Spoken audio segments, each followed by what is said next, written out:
Welcome in, everybody. I hope you're having a lovely, lovely Monday. I know most of us are. A couple of us are hurting a little bit, but we're hanging in there.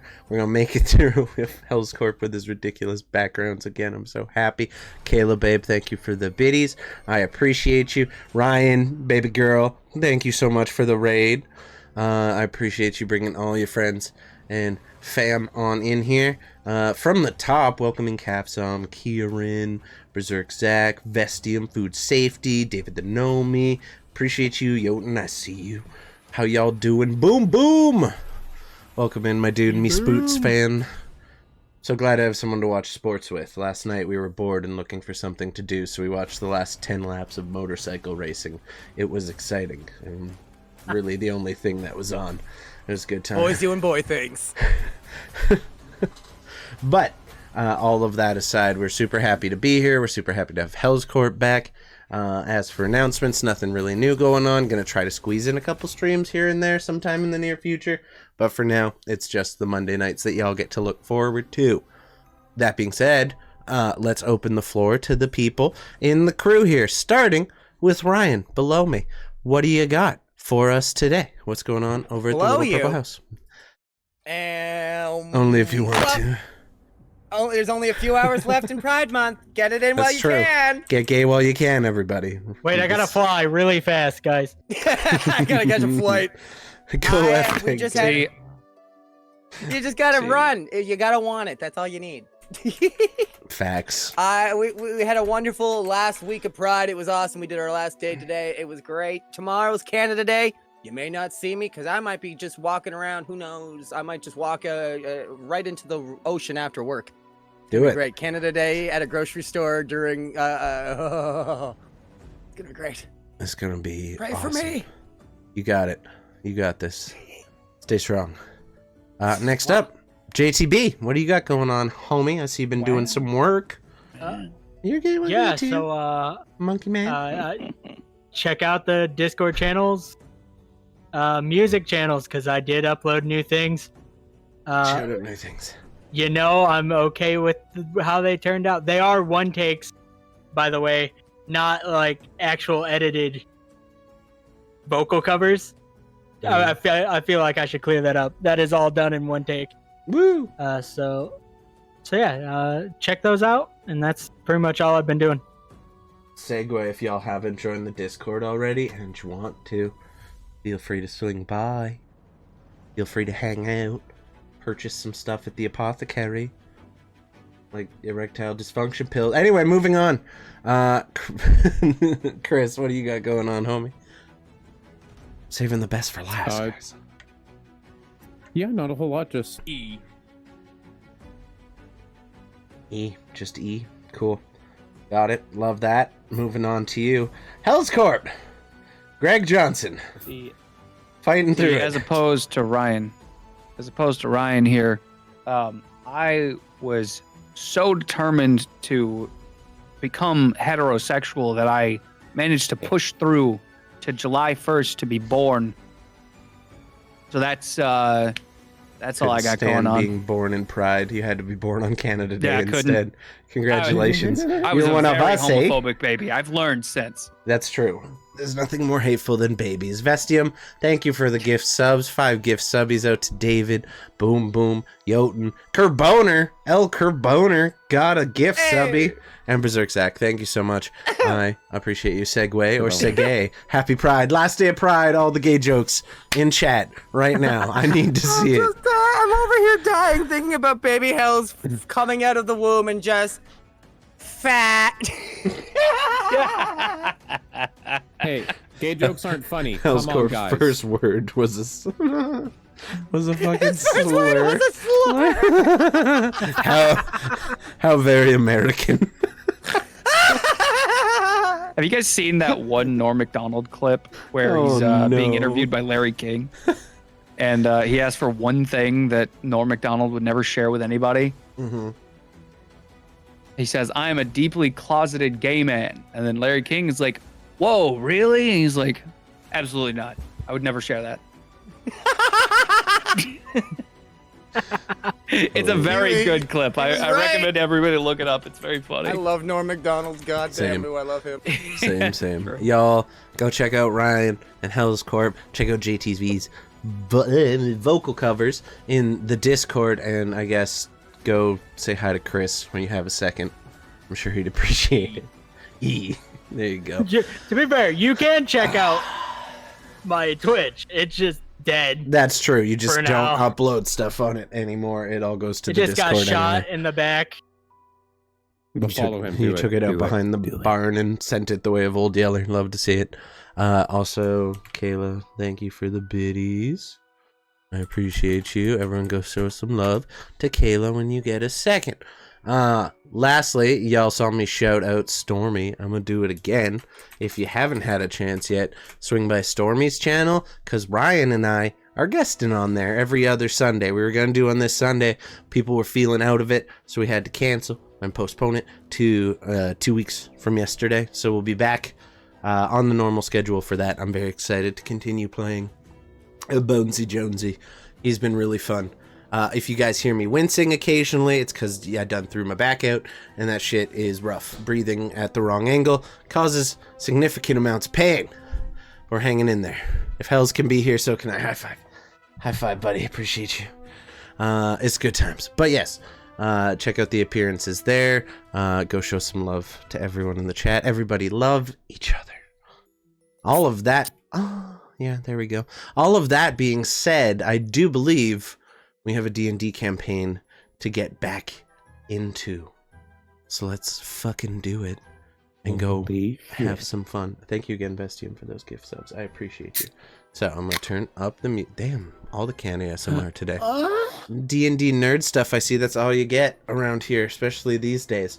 So, when last we left off, the party had made their way with their newfound middle-aged, midlife crisis having stranger Greg Johnson, made their way to the lumber mill on Laravos Lake, and realized that perhaps the town was in a bit of a worse state than they had previously left it. Everything looking much less put together than it had when they left Hello Stewart.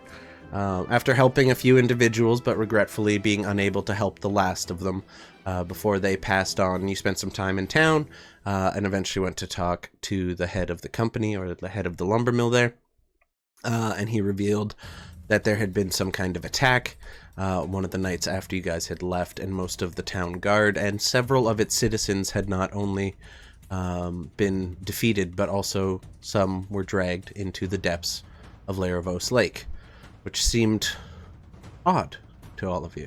So, you got what information you could, and then made your way along the coast of the lake, kind of leading you around to the southern side, where you eventually saw what appeared to be a patrol of the same aquatic undead that you have fought before, though somehow seemingly a little more organized than they had previously been. Hit D100, please, Zach, for that weather check, and we'll see what we get today. Always a good time. Thank you for the hype train, guys. We appreciate you so very, very much. Oh, we got a hype chest. What do we get in the hype chest?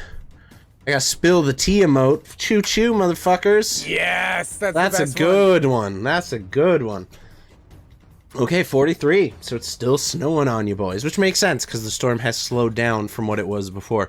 However, as you made your way through the forest with this kind of crisp snowfall just lightly coating the ground, creating a crunching of snow beneath your feet, you encountered a patrol of drowned, and decided the best course of action was to set up a small ambush of some kind and tried to lure them towards you, at which point you all got a chance to attack the seemingly not as mindless beings as you had once thought them, as they appear to be much more organized now.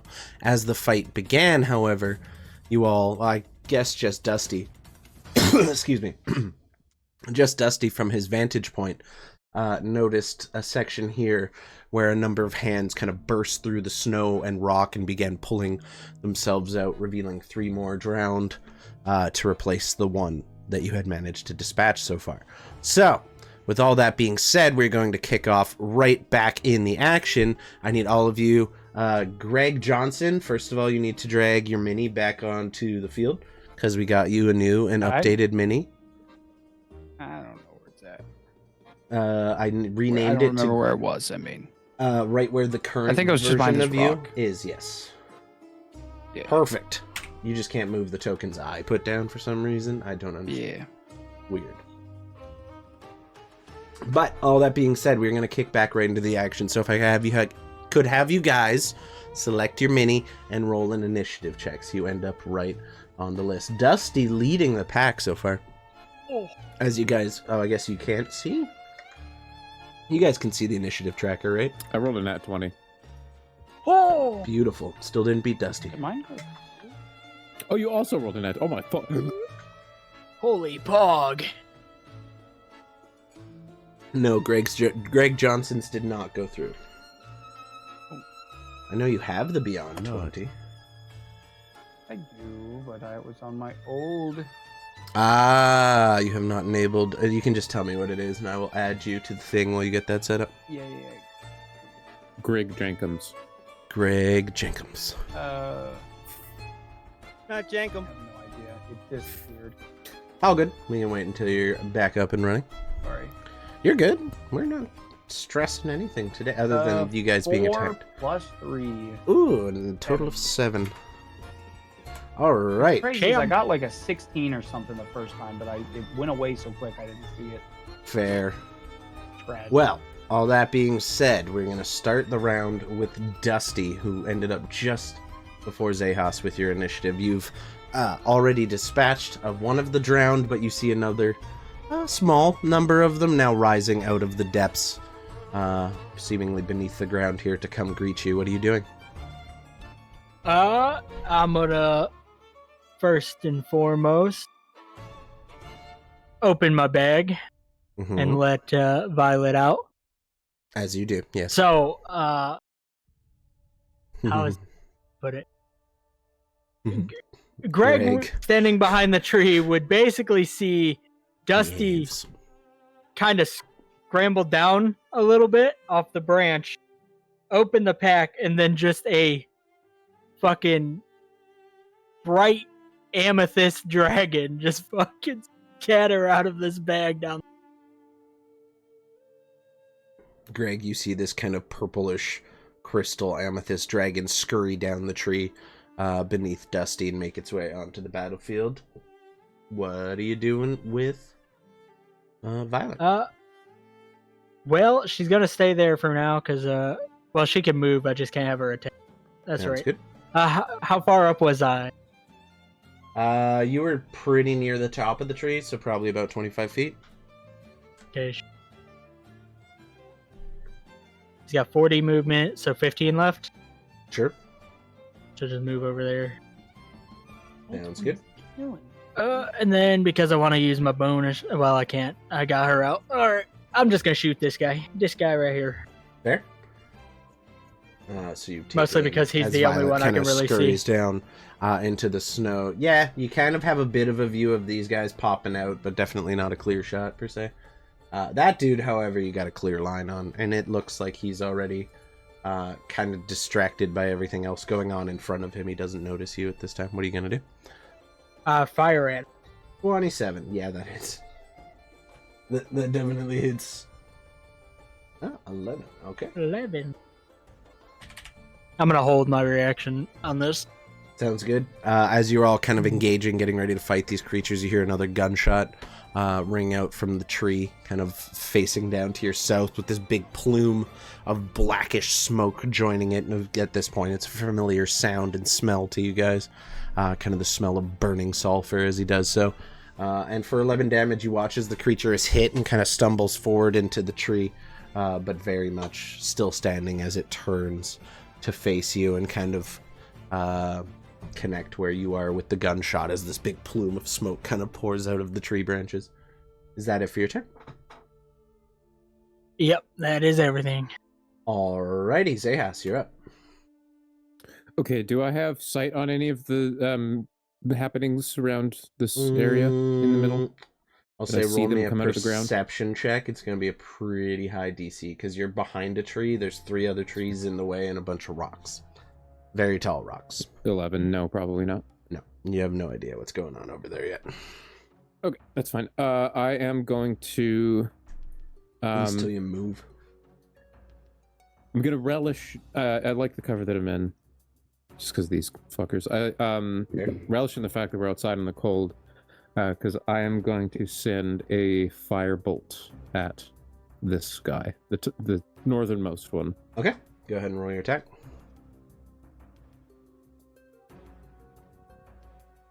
Well, I'll pass. Nope. It's not going to do it. You all watch as Xechas steps out and just blasts this tiny mote of fire, just kind of spinning in a line towards this creature, and unfortunately just soars right past and dissipates into nothing as you're not able to make contact. Cool, that's fine. I think I want to move Oh, a thank little God. bit. How far is it to there? Yeah, I'm just going to get a wider angle on all of this and move behind this tree up here. Okay. And As you that will kind be my of turn. sounds good. As you're kind of making your way up there, you get a little bit of a glimpse of what's happening over here. You see some figures pulling themselves out of the dirt and gravel and snow and just kind of pulling themselves up to the surface. Can I tell that this one is the stronger looking one, or not quite from that far? Not quite with that perception check you rolled earlier. Carrying over, just... He's dressed somewhat differently, but pretty much the same as you've seen everybody else at this point. Yeah, my back. sounds Okay. good. Yeah, Sweet. that's it. All right. That's easy? None of us have been hit, right? No, none yet. No, none of them have even had a turn yet. Yeah, no. We're good. It's a real... Yes, that will do it. Okay. So he's got 30 Luckily, feet. I'm a smart cookie who knew it. There you go. With the 30 feet that he has, you don't really Smartest have... stepdad alive. Don't really have any range, so he's not just going to him. use his Not him. entire turn and action to sprint up next to the tree next to you. And he kind of see the same cutlass, almost longsword, dragging in the snow behind him as he readies himself to attack you, kind of preparing himself for next round. That's However, bad for the blade! you look at the blade, and it is the most rusted thing you have ever seen. It's a truly sad sight, kind of covered in barnacles. Next Well, up, through my True armor. stepdad fashion. No, you need it. Come on you over gotta here. take better care of your tools, man. You take care Give of it your over to me, I'll tools, do it. and your tools Let me will do it, let take me care of you. Oh, man. Okay. Next up is Must be sure Wolfkar. That's Aragorn, funny. like, that's a good sword. I like that you both said that at the same time. That was Yep, great. we locked in. And whoop, Wolfkar, what are you doing? Wolfkarl is just going to rush forward and start chomping. And whoop, whoop. Let's get to chimpity chompity. Shibaba. Come on. Shibaba. Yeah. 18. That will Whoop. hit.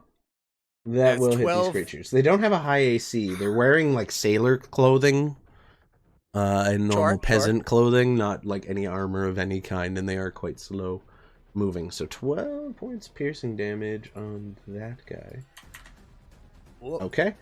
You kind of reach forward, bite down on the back of the calf, tearing out a chunk of meat and cloth and fabric as you do so. He is still standing, but he's kind of unbalanced at this point. It looks like he's taken a pretty fair amount of damage up to date. Seems like he's kind of starting to feel a little worse for wear. Scarred. That's my turn, though. Okay. Sounds good. That's it for you. Who's up next? Okay. Wait, I haven't got to bust this guy out yet. Alright. He is going to move 15 feet up and then scurry the other 15 feet up onto this kind of rock face and point towards you guys. He doesn't say anything, but you see him gesture towards you group, and you watch as the other, I guess, infected, the other undead kind of begin to all look in the direction he's pointing. It seems like there's some kind of communication, if not a hierarchy of some kind here. Even you kind of notice he's not carrying any weapons, but his fingernails kind of stretched out into these long, elongated claw-looking things, and he's just pointing towards you with a gnarled finger. Victor. That's really all he's got. He's just gonna stand on the rock and use his action to command his men to do shit. That's his whole thing. He's just directing the battlefield right now. Next up is this individual who is going to... Is that him? Yeah, the one with the little Scully next to him. Very much seems to be in charge. He's going to skirt around the tree. 19 feet, and then another 10 to there. Still don't see anybody. He does see a little purple dragon over there, so... He's going to just beeline towards Violet and the tree that keeps shooting his buddies at this point. Using his action The tree to that keeps dash. shooting his buddies. It's literally it. They see a big boom, smoke comes out of the tree, and then his friends die. What's up, AA Ron? Welcome in. The tree's alive! Kill The it! tree is alive. Next up is the guy attacking Wolfkarl. So he is going to take an attack. He's going to take 2 attacks against you. A 10 to hit and a 24 to hit. So the first one does not hit. He swings, kind of swinging, planting his weight on a leg, missing most of the muscle on it at this point. Kind of stumbles in his first strike. But on the second one, just kind of drags the blade low across the surface of the forest floor, kind of aiming for your legs and striking in kind of the upper front leg of your wolf form. You take 5 points of slashing damage from that, and I need you to roll a Constitution saving throw. As this affects Vite Carl, I'll allow you to use your Vite Carl sheet for it. Like your actual character instead of your wolf guy. Just because we've decided... Okay, there we go. No, it's like, oh, Just cool. because we Wait, decided plagues and diseases can carry over between forms. Okay, you succeed. You feel the familiar bite of a rusted cutlass dragging into your form, and just for a brief moment are concerned and worried that you are once again going to contract the very disease that put you into a coma just a week before. No. You feel a familiar burning sensation, then it kind of just fades away, and it seems like you have managed to shake off the worst of a potential infection there. That is his turn. He's going to just scooch around to this side of you as he's making those attacks, kind of in a movement to try and surround you and cut you off from your group. The plague! Shoot the plague! Okay, next up is going to be this dude. Same deal. He's going to use his action to run 30 feet that away, or 60 feet that away. You guys start to feel them closing in around you at this point, leaving only your southern flank open, but they seem to be coordinating a little bit and trying to corral you as best they can. Next up, Greg Johnson. It's Greg Johnson. It's Greg Johnson. There's a bunch of dead guys Greg around. Johnson has no idea what he's going to do.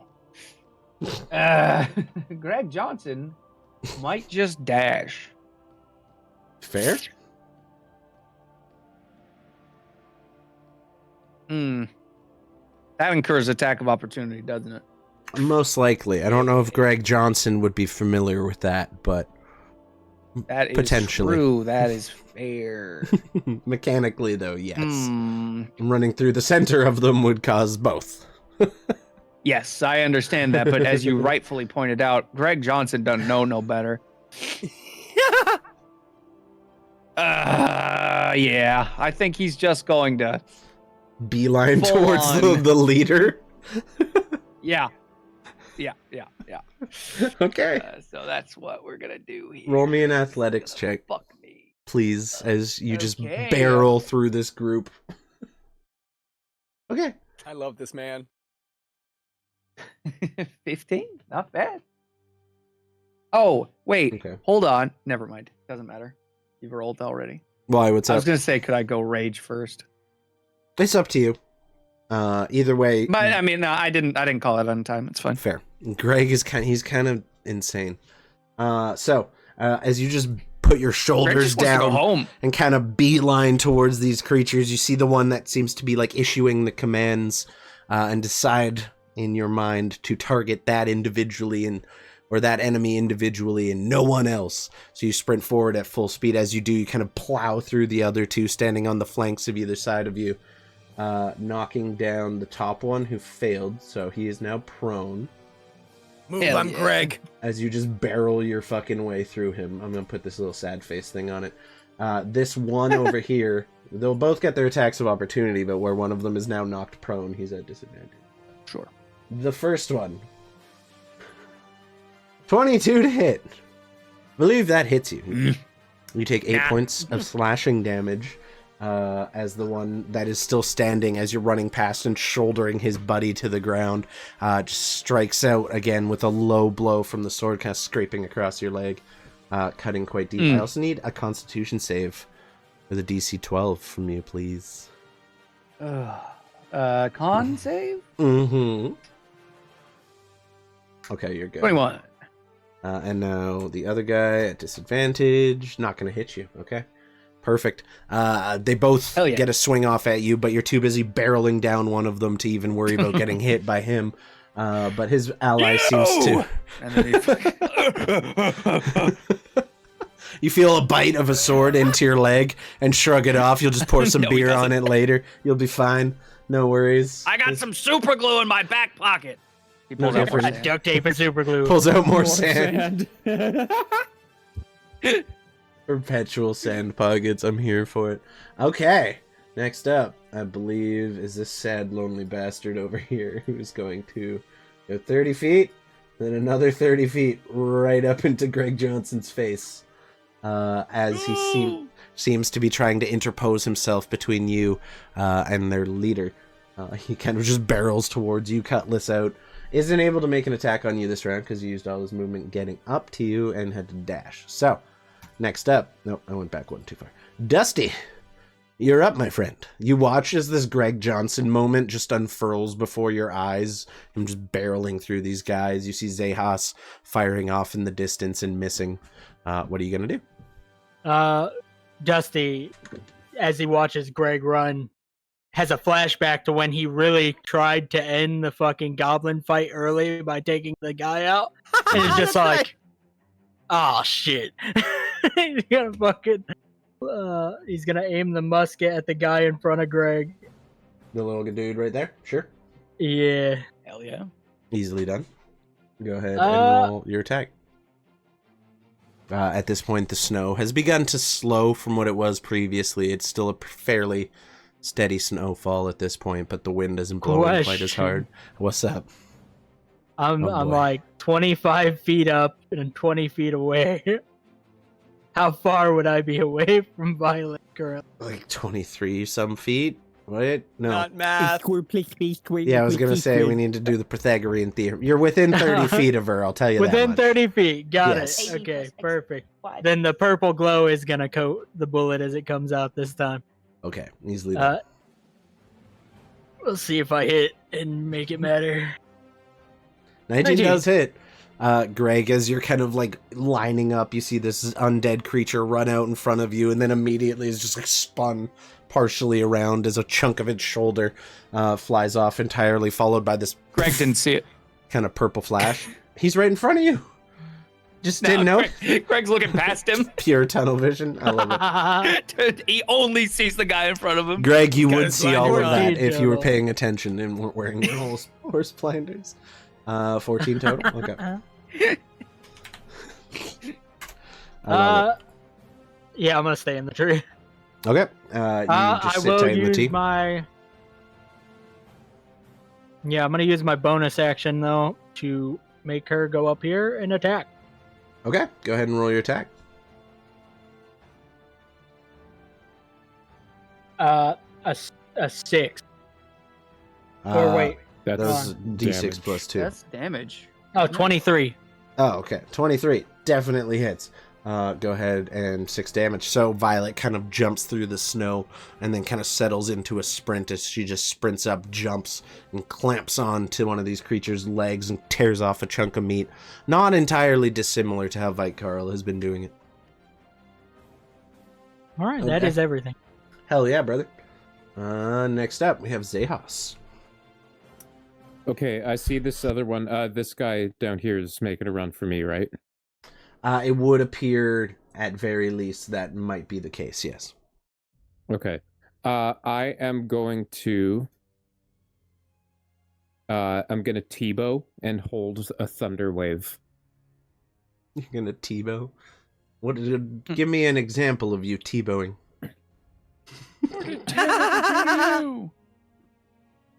Yes, there it is. Okay, you're just gonna hold a thunder wave until what? They're both in range of you? Yeah, basically till that guy gets right here. It's a 15-foot cube. Okay, easily done. Funny. And that's an over dramatization of it. Basically, for Thunderwave, he like gets ready. Yeah, basically going Super Saiyan. The seams on your jacket beginning to glow more and more as you do so. This dude is going to get a round of attacks on you. The one above you. Yes, that's fine. Okay. I'm just going to roll just roll twice. 23. That is going to hit you. 11 points of slashing damage, and I need a Constitution save. Though you're immune to disease, are you not? No, you're not. No, I have advantage against disease and being poisoned. Roll with advantage. I wish I had that. Shucks. I had no idea what that was. Fair enough. Really? Oof, barely. 13 makes it, We're just good. barely. His next attack gonna be a 22. You take 4 points of slashing damage. I need another save. I know it's a sports guy. I have no idea. What boots does he do? Oh, it only rolled. He does a football. The Okay. football. That's I was okay. gonna That guess makes that. sense. That checks out. The football. Fair enough. We love the football. As both of these attacks kind of unleash, you're busy focusing on your spell. You're not defending yourself fully. You feel the blade cut into your shoulder once from either direction, and you kind of steel yourself as best you can and try to fortify yourself against the incoming, infection. And you, for the most part, feel like you've managed to shake it off. coming. You only have a small idea. Okay, cool. Next up is going to be Wolfkarl. What you doing, Wolfkarl? I would like to see this man become mush. Right on down on it. Let's go. Go for it. Come on, Huckleberry. Whoop. Oh, thank fuck. It went off a 3 to a 19. And 24 how much will damage is hit. that? 11. 11 piercing damage. Do Yes. I feel his life force drip from my face? He is not dead yet, as far as you can tell. You Fucker! grab a foot and kind of pull it out from under him, feeling the leg detach entirely at the knee, and he kind of collapses. He's already prone. Actually, roll with advantage. See if you get the nat 20, because he's prone right now. Oh. He hasn't had a chance to stand up. Who knows? It could be today. Whoop. Fuck. Okay. So It we'll go with was the a first- 20. It was Just not a a nat 20, one. Yeah, true. After he's knocked prone by Greg Johnson, his attention's kind of elsewhere. So you grab onto the leg and yank as the leg unattaches at the knee, and you're left with a drowned leg in your mouth. But the creature does appear to still kind of be crawling along as best it can. It kind of turns its attention back towards you. But seemingly now no longer able to stand. I just kind of chuck the leg at him, and we're just which loosely translates into "pull yourself together." That's my turn. Love it. Okay. This guy is going to see Greg Johnson beelining towards him. And yeah, he's going to scoot down and kind of like hand plant off the rock and make his way towards you. And the thing everyone who can see this creature notices, he is a lot more nimble than his counterparts. He runs and kind of hand plants over the rock, swinging himself over and landing next to Greg Johnson with a level of dexterity that you've mostly only seen from people like Dusty and other individuals of that sort. He is going to make his attacks against you.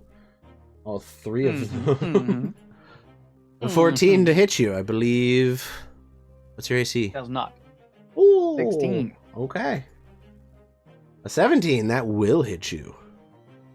Yes, it will. And then a 19 will also hit you. So altogether, you take 17 points of, I'm going to say slashing damage because he has claws.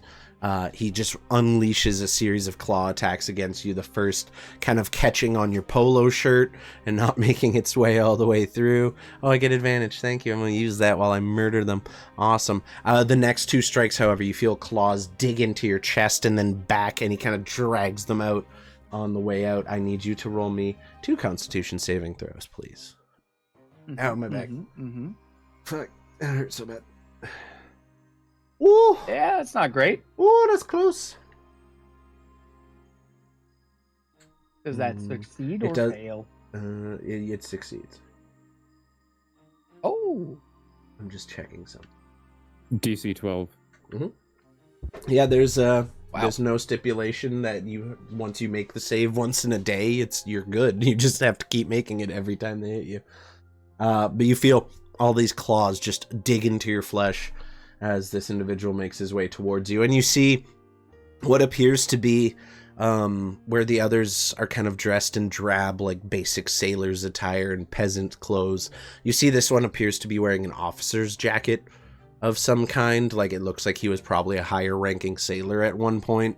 The jacket is torn and shambled. There's barnacles and different crustacean growing off of it. But all in all, it seems like he was definitely in command in his life and continues to do so. Even after his death. Next up is the fellow in front of Violet, who's going to, I'm sorry, I apologize for this, who's going to make the 2 attacks against Violet. 13. No hit. Yay! A 14. No hit. Yay! Okay, we love it when they miss Violet. So as this creature swings down, I'm going to roll 1 with advantage, because I got advantage, and I got to use it on one of them. Still a 14. Motherfuck. Okay. I suck. Sorry I wasted the advantage you gave me. That's my bad. Violet kind of looks up at the drowned as he swings his rusted sword towards her, stabbing it down into the ground once as she jumps to the side, and then kind of trying to slash at her as she kind of moves backwards and out of the way of the sword, unable to find contact at this Speaking time. of advantage, I don't know if you saw, Chris, but you have advantage from Kieran. You got an advantage from Kieran At at the the start start? of the stream. Feel free to use at your leisure. Okay, next up is the one that's prone next to Wolfkarl, who's just going to turn and make 2 attacks towards you, Wolfkarl. But at disadvantage because he's prone. Doesn't matter. 19 to hit Oh, yeah. and a 14 to hit. That doesn't too. That does, yeah, both. Okay, so you take a total of 15 points of slashing damage. I need 2 con saves from Vitekarl, not Wolfkarl. Gotcha, It's okay. gotcha. It's okay. I'll get good ones next time, I Whoop. promise. Ow, my back. I breathed wrong. Come on. Okay, we got a 13 Okay. and a, oh my fuck, a nat 1. No. Do Okay. you think you can also cast Lesser Restoration? This is true. Yep. So, yeesh. It's always me! Yeesh. Okay. I'm patient 0. Good to know. Just add 10 to that. You feel the wound kind of burning in a familiar way. Like you the last few you felt like you managed to shake the infection off, but even now as you look, you see the fur has begun to fall away around the wound a little bit as the infection rapidly begins spreading through your body. With a nat 1, I'm tempted to make you take the first batch of damage, but I'm not going to do that because that's mean, but it would be funny. Really fucking Do funny. it. I got extra health. You want it? You want it? Okay. Yep. Okay. Bring it. Bring it, maybe. Oh. Oh god. No, don't. Yep, he said it. What are It's you, over. It's Masochist? 48 necrotic damage. You take 20 points of necrotic damage immediately. I was trying to be merciful. You're like, no, I can take it, big Amazing. man. I can do Give this. it to me. I can do Okay, it. so you take 20 Okay, there we points go. of necrotic damage as the fur around the Alright. wound begins just falling out. You see blackened veins already forming and spreading around it. Ruh-roh. Raggy. This is why you don't. This is why you don't just, when you get mercy, when you get mercy from the DM, you take it. Now this sets a I took it as a precedent that we do nat 1 failures on saving throws. I'm Not not that we idiot who haven't did the always, cinnamon but- challenge, so Fair enough. Fair enough. Yeah, you feel the disease already beginning to work its way into your system. You like if you I don't know, like you feel the sweat already beginning to kind of like the cold fever overtaking your body. That being said, that is his turn. Next up is this fucker, who's going to run up to Xechas and come around this side of the tree. Go ahead and roll your... I guess they have to roll against your Thunder Wave as you cast it. Yeah, so as soon as he gets here, it goes off. Okay. So what are we rolling? The Constitution save? For damage. It is. It is... Con save it. Lucky they have pretty high They fail both. That now unsaved precedent, eh? Yeah. So they both take 14 points of thunder damage and are pushed back 10 feet. Okay.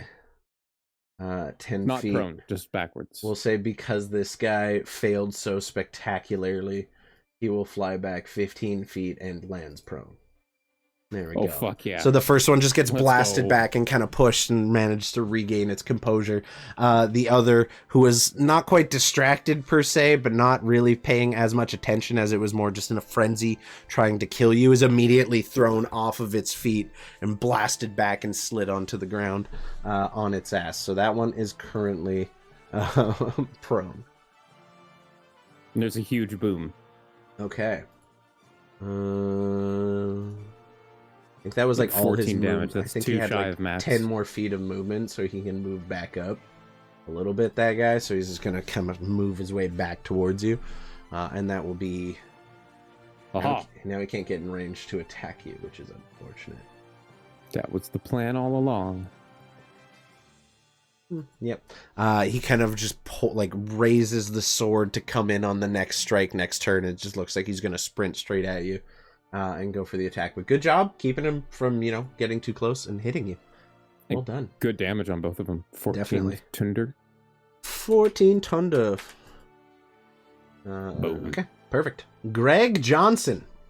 You're now faced with two opponents in front of you. What are you doing? So, Greg did not lose his momentum. He was just booking it as fast as possible. Still moving, okay.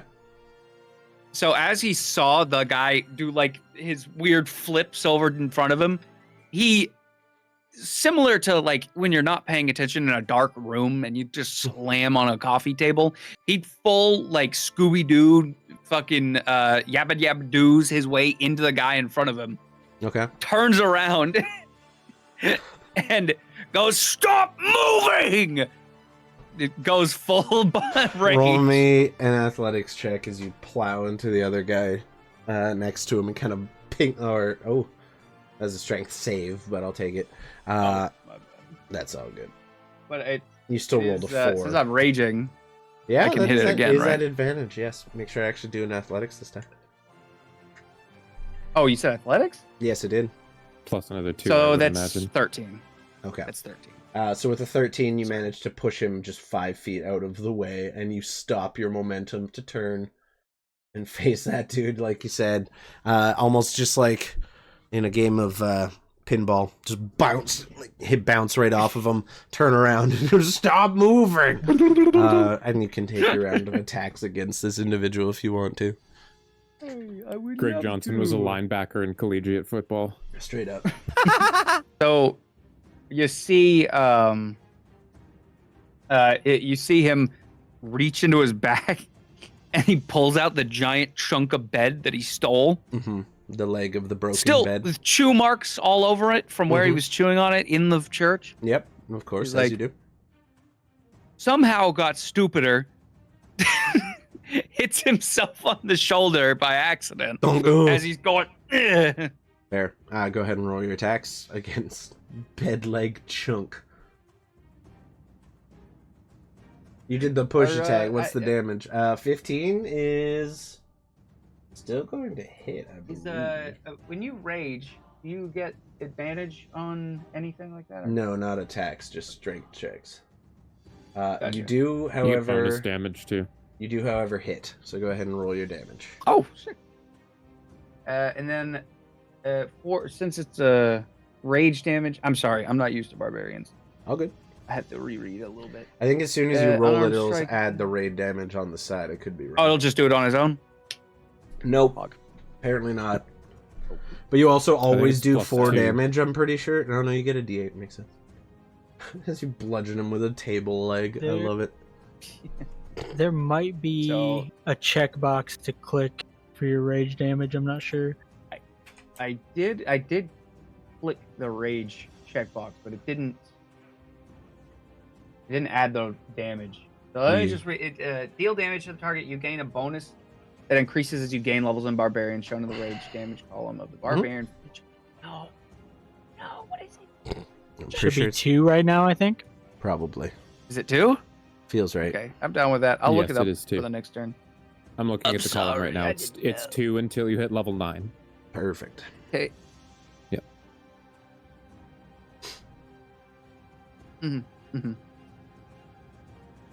So 6 So total. I guess Hmm? Yeah. 6 total? 6 Okay. total, Alrighty. and I'll look up the table just to make sure. Yes, sir. 2 more damage. There we go. Ow, my back. So as the you kind of bumper off the one creature, sending it back about 5 feet, you turn your attention to what appears to be their leader and pull out this table leg and just start pounding into this individual's forehead with it, trying to break through as best you can. The first hit lands a pretty solid one. You feel it reverberate through the table or the bed leg. And you see the creature kind of just begin bleeding slightly from the forehead, but it kind of readies itself to continue its onslaught against you. Do you have any other attacks?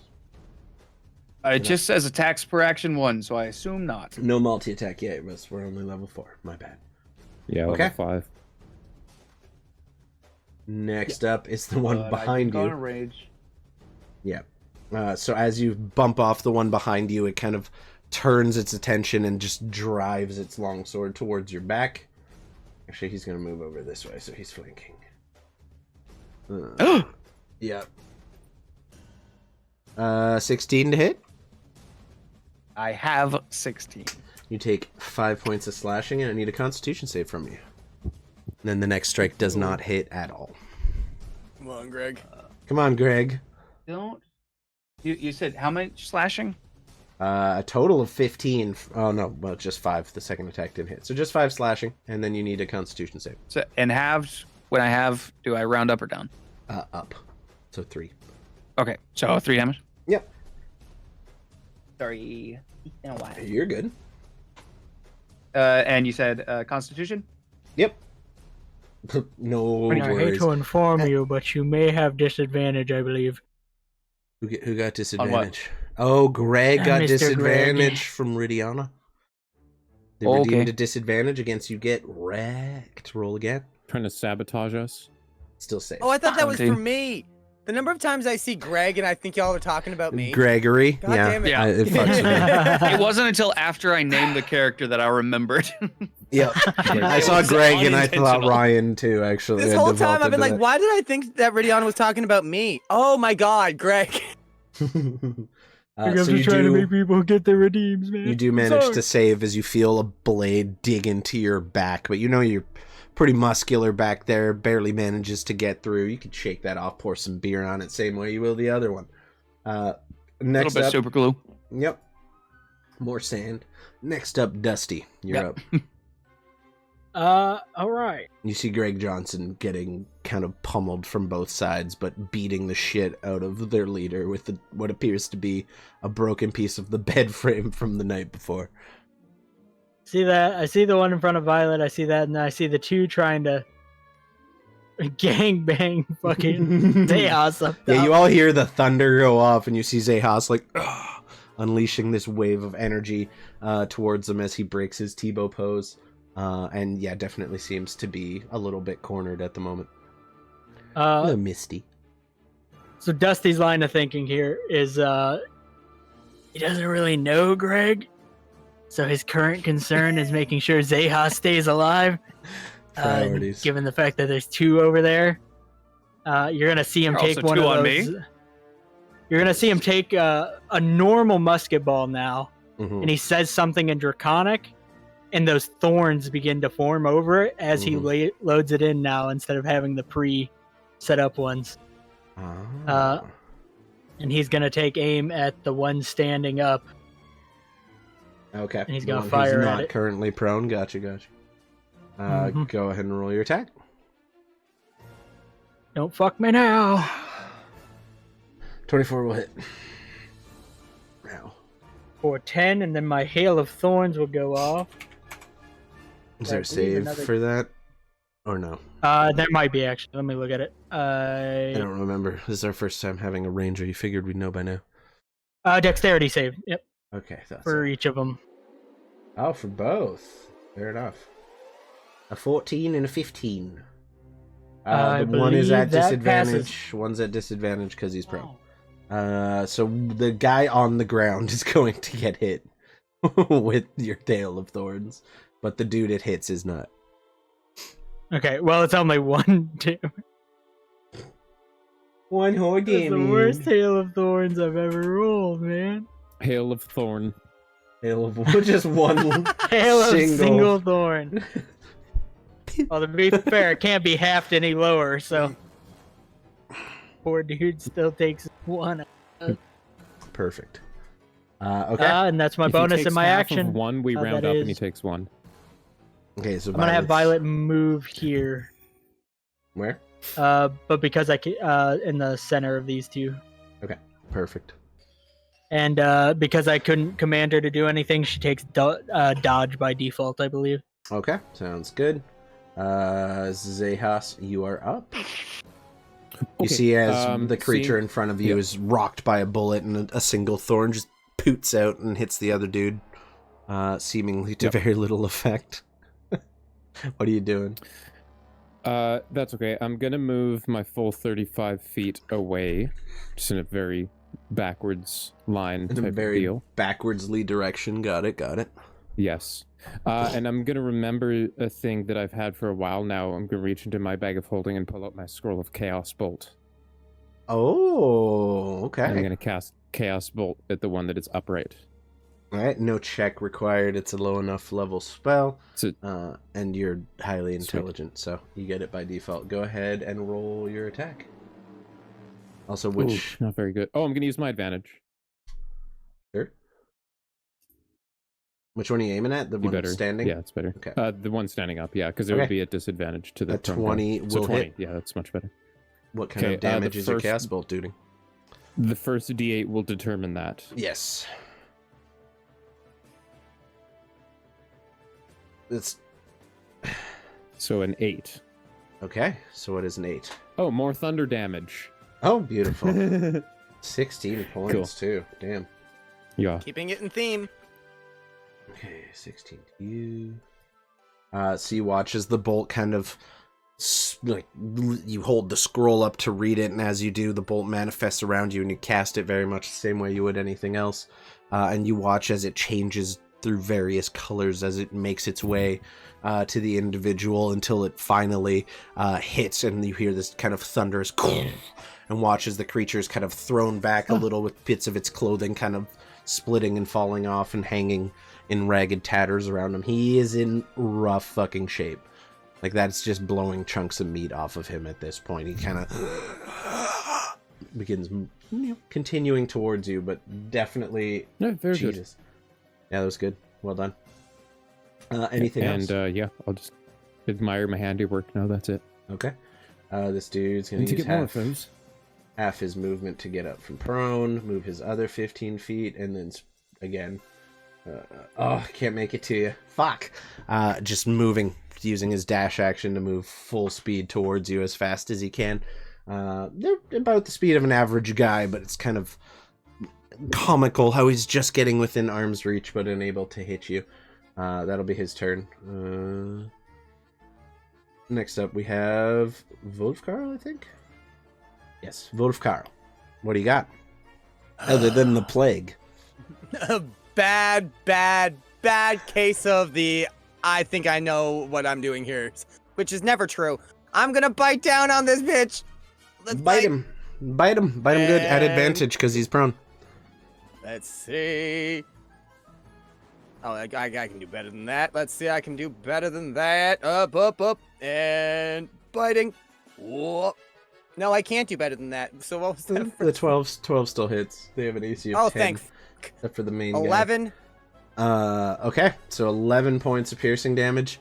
You bite down and kind of grab at the neck as you do so, and just twist your head ever so slightly. You feel the crack of bone underneath, and the spine breaks as you just tilt the head off to the side at an awkward angle, and you have managed to dispatch that one as well. The taste of seawater and God knows what else fills your mouth. It is horrendously unpleasant.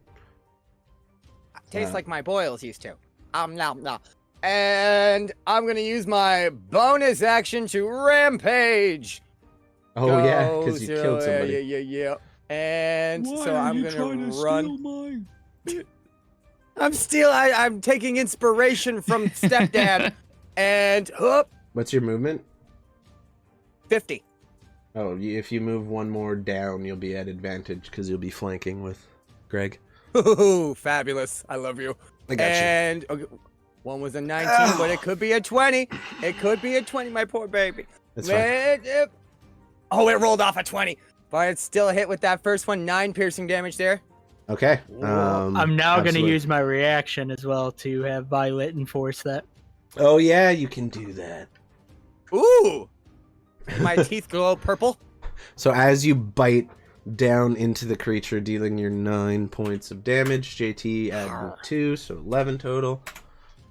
You feel your teeth clamp down through meat into bone, and then there's this purple flash from within your mouth, and it almost kind of sends your cheeks wiggling a little bit and pushes your mouth off the attack, but you see a chunk of meat also fly off with it as you tear what's left of his leg into pieces.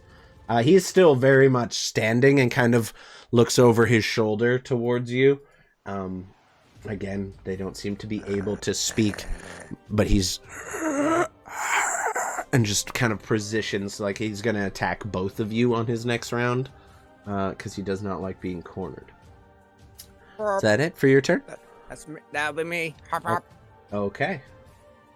So it's his turn now. Speaking of his next turn. Speaking of, here he goes. So, as he kind of now in between the two of you trying to defend from a wolf behind and a giant barbarian in front, he's going to make one attack against you. He's 5'10". Let's not give him giant barbarian. You're just husky. Giant personality. First one's going for Wolf Carl. Natural 20. Barbarian. I'm sorry, Wolf Carl. I can't be mad at that. It's a D8 plus 3. So with the way we do crits, it's 8 minimum plus the roll. So 8 plus 3 is 13. Or 8 plus 5 is 13. 11. It would be 8 plus 5 because I'm not adding the 3 to the 8. So 11. there you go. 13. You take 13 points of slashing damage from the critical, and I need you. I guess you don't need to make a con save because you're already infected. You Can't feel catch what you already got. the claws as he kind of swings downwards towards you. You feel the claws dig into your left shoulder, right above your leg, and kind of curl into the meat as he grasps his hand, trying to hold on to you a little bit. The next two are going to be for Greg. 15 does not hit you. A 23 does hit you. 23 does. You take 5 points of slashing damage as with one hand still in Wolfkarl, he kind of just stabs the other one towards you, digging into your chest and stomach area. I need a constitution save from you, please. That'll save. Woo! The odds of you missing it are pretty low, but, still got to roll it every time. And he's Also, basically... yes, go ahead. Okay, Half damage, so it would be 3. You said that was slash. Yeah, cool. It would Just be making slashing. Yep. So once again, you feel the familiar feeling of claws barely able to penetrate your muscly and kind of chunky exterior. Old man skin. Your middle-aged dad bod with the extra layer of protective fat seems to be protecting you. Why is but Greg just me in the future? I think he's all of us in the future at this point, except these two skinny bitches in here. You're but- slightly Greg. taller than me, dude. That's it. Well, That will be his turn. Greg, you feel the wound burning, but you don't feel anything any like settling in or taking hold or anything like that. Poggies! Next up is the one by Violet, who is going to move around this side. I wanted to spin it, but it's not going to work for me right now. That's fine. He's going to make his 2 attacks against Violet. Is he kind of just circling around Violet, trying to find? dodge action, so disadvantage. Yes, sir.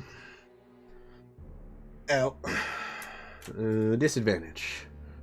That's an 8. Thank That's going to miss. Fuck. Thank fuck. And that's a 9. That's going to miss. So same deal. Violet is just like while she's still very small, she's very agile and she's managing to just bounce around. Anything that does hit her kind of glances off the crystals running along the spine of her back. And he's unable to find any kind of real purchase on the attack. That guy is out of initiative order. Next up, I believe, is one of our friends by... Yep, up by... Who's still just out of range. So he will also have to use his dash action, but he is going to move over here. Oh, you can get in range on the dash and try to cut you off from that side. They both are just moving their way towards you. This individual sprints as fast as a zombie from the depths of the ocean can, kind of scraping along and stumbling through the underbrush as he does, but he does manage to kind of get around you, pincering you between these two. Do with that information. Chasing me. I mean, you're the only one up there. Who are they gonna chase? Greg Johnson, you're up. Hi. Oh, geez. Hi, buddy. He's going to do the one thing he can do, which is take his bed leg and try to fore it off his head. You're just gonna bonk. Okay, a baseball swing. Ow, I shouldn't have done that. Leave the actions to me. I'll act out Okay, everything. I'll for narrate. don't You act. All right, perfect. A 17 will hit. Go ahead and roll your damage. Wait, Fuck. what did I miss, Ryan? What did I miss? What? Hey, what am I doing? What are we doing? The southern side of the fight is then- crazy. That still didn't add the +2, I don't think. So Oh, it's just if it's just +2, it's 10, so we're good. I'm the furthest south, Ryan. So what do as you mean? kind of wind up a baseball swing, which is a sport lesser known here on Vorosia, but quite popular back on the mainland, you just kind of step into it and crack. Where's the acting? I need more acting. I'm not getting a lot of acting. You just crack him across the side of the head like a baseball bat. Kind of clunk as it goes past, and a piece kind of chips off the top, and he turns back to you and now seems more intent on dealing with you than the wolf behind him. Good old plate So, spear. question. Mm-hmm. How does the weapon mastery stuff work? I'm fairly... In terms of, like... That is the new rule set for the shit, as far as I know, and we're not actually using it, so we're just using the attack rolls and damage. Gotcha. I haven't looked into all the new Okay. rules, mastery and stuff. If you wanted to do a push attack instead of doing damage, I would allow it. But Okay. So I just want to know how it worked. yeah, you're all good. Was I an need to- additional thing, it would be cool. No, but I it's wouldn't from want the to push new him anyways. 2024 Like rules. 2024 Yeah, stuff. I'll go through your sheet later and change all the 2024 stuff back to the 2014 just so that doesn't pop I'm a up. baby. I never played Oh, it's all Barbarian. good. No, They but never basically before. just released like an updated version of 50. That's really all it is. And there's some of the mechanics are cool. I just don't know them all well enough yet to implement them into the game fully. Very fair. All right, that being your turn, you're still sandwiched on both sides. Actually, real quick, roll me one more attack because you should have been advantage. You're flanking with Wolfkarl. All right. Maybe you'll get the natural 20. We'll see. No. No, bed leg chunk. Worth the effort. Oh god. Okay. I love Cool. it so much. So your one attack just kind of cracks off the skull of this creature. You see the flesh kind of tear off on the jagged ends of the bed leg as you do so, revealing this kind of rotten teeth looking marks. skull underneath. Yes, on the teeth marks. So nasty. The one behind you is going to he's going to attack you once. Just I couldn't have once. expected that. Ow. Natural 20. Hmm. Oh so it's a my. Why does he have D8. advantage on me? Because he's flanking you with the boss. No, I know why. I'm just Okay. complaining. So it'd be an 8 plus 5 again is 13. You take 13 points of slashing damage on the critical, and roll me a Constitution saving throw, please. 13 7. halved would be 7 because we round up. Yes. You said Constitution saving throw. Yes, sir. You make 22. it. I'm not really concerned about you at this point. However, having made that attack, he is going to use his movement. You can get an attack of opportunity against him if you want. to go I around actually. and circle around Greg. He cannot get into flanking because the tree's blocking him, but he is coming to kind of reinforce and back up his the person who seems to be leading the group. That hurts so bad. Okay. I'm not gonna take the attack. He will take an attack against you, Wolfkarl, as well. 4 points slashing damage because it does hit, and no Constitution save for you. You watch. And whoop, whoop. Oh no! So as he kind of walks past Greg Johnson, he kind of just across the body slashes, kind of nicking into your t-shirt and cutting deep into the arm. This might be the first one you really truly feel on the critical, as the cut almost reaches the bone. Did you want an attack of opportunity against him? Nope. Greg is 1000% only focused on the Tunnel big guy. visioned. Okay, I like it. I respect it. I'm the prize Johnson. It makes his way around Wolfkarl and attacks you once, digging the sword into your flank in a like awkward downward stab that kind of cuts through you and then stabs into the ground. Pulls the blade back, and you feel at this point the disease is just finding more ways into your system. Like it's just attacking from all sides now. Excuse me. However, that is the end of the round, and Dusty, you're up. You notice Wolfkarl turned back into Vitekarl, right? Are you still okay? That is indeed correct. I don't know where your Vitekarl mini is, but I'll get rid of the wolf for you. Oh, You gotta mercy. Put Wolf or Vitekarl back on there. You see as Wolfkarl is attacked, the blade sinks through, and as the blade is removed, Vitekarl more or less appears in the space, kind of sprouting out of the body of the wolf that's just left in a pile of fur at his feet, and then kind of just dissipates into nothingness. Dusty, what are you doing? Dusty's gonna holler down to Violet in Draconic. Yeah. He's gonna say, "Keep toying with him. We gotta keep him busy."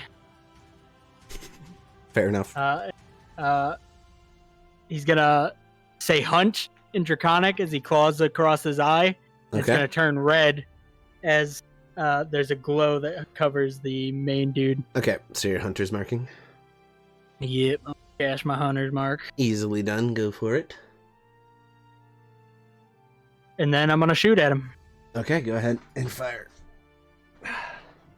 Try to kill the big guy, or at least make him worry about somebody else. Fair.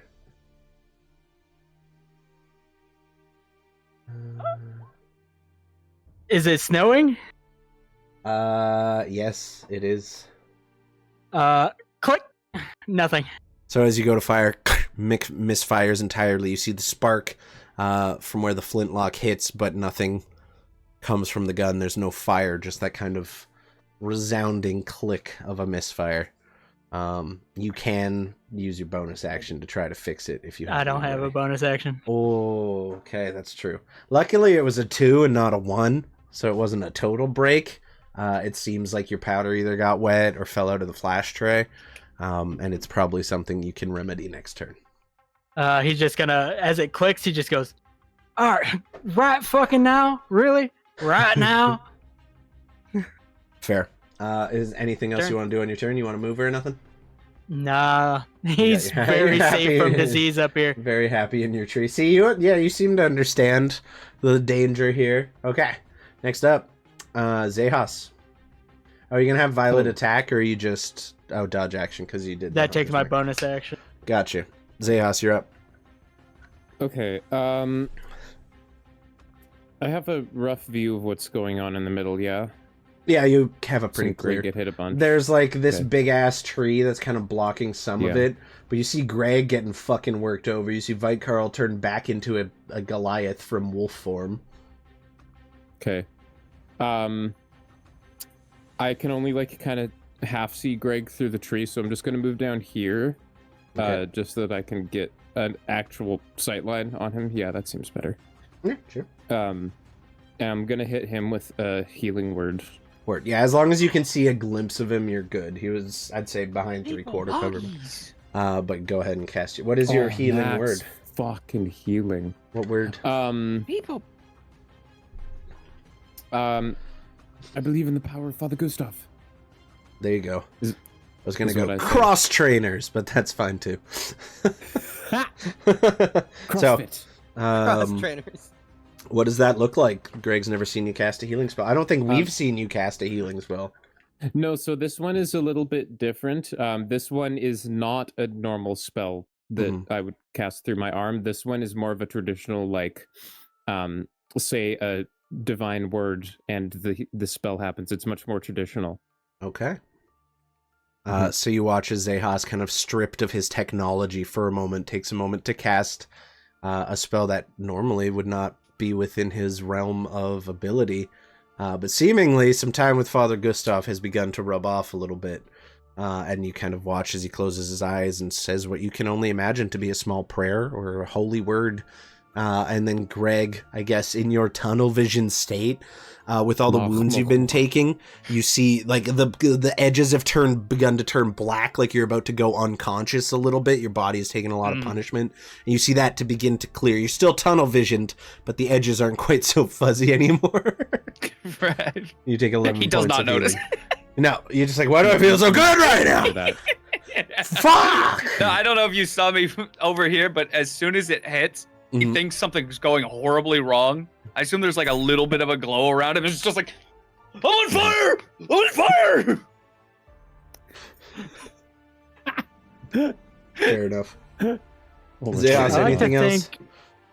Yes, so that was my bonus action. For my action, I am gonna hit the one that's further away from me with a lightning launcher. Go ahead. He's already taken a couple hits at this point. Couple. That is a 17 to hit. He got hit with a pretty big fucking thunder. Okay. 17 will hit. Go ahead and roll your damage.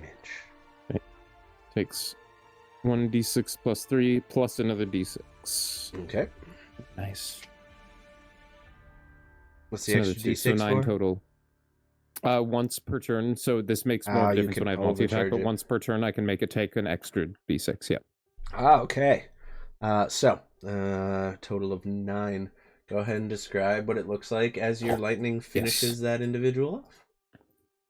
Hey! I just picture him being mad that he can't quite get to me, and then right as he's about to charge at me, I just fucking Tony Stark him out of my palm, Fair. and he just basically explodes. All right. You watch as the lightning kind of courses over the body, and then just the sheer amount of power, the body is no longer able to stay together, and it kind of just breaks into a bunch of pieces and falls to the ground. Definitely not coming back from that one. That the end of your turn. Yeah, I'm gonna stay and just eat some shit from this dude, probably. Fair. All right. Next up, but it's only one is- now, so mission accomplished. Next up is the boss, who is still pretty pissed off. Boy. So he is going to do. I'm gonna roll a d4. If it's an odd, he's gonna do 2 attacks against Karl. If it's even, he's gonna do 2 attacks against. Okay, it's even. Greg. Hi, Greg. Hello, Greg. Hello. That's no longer at Oh. advantage for him, but that's fine. That's an 18 to hit. You take 9 points of slashing damage, and I need a con save from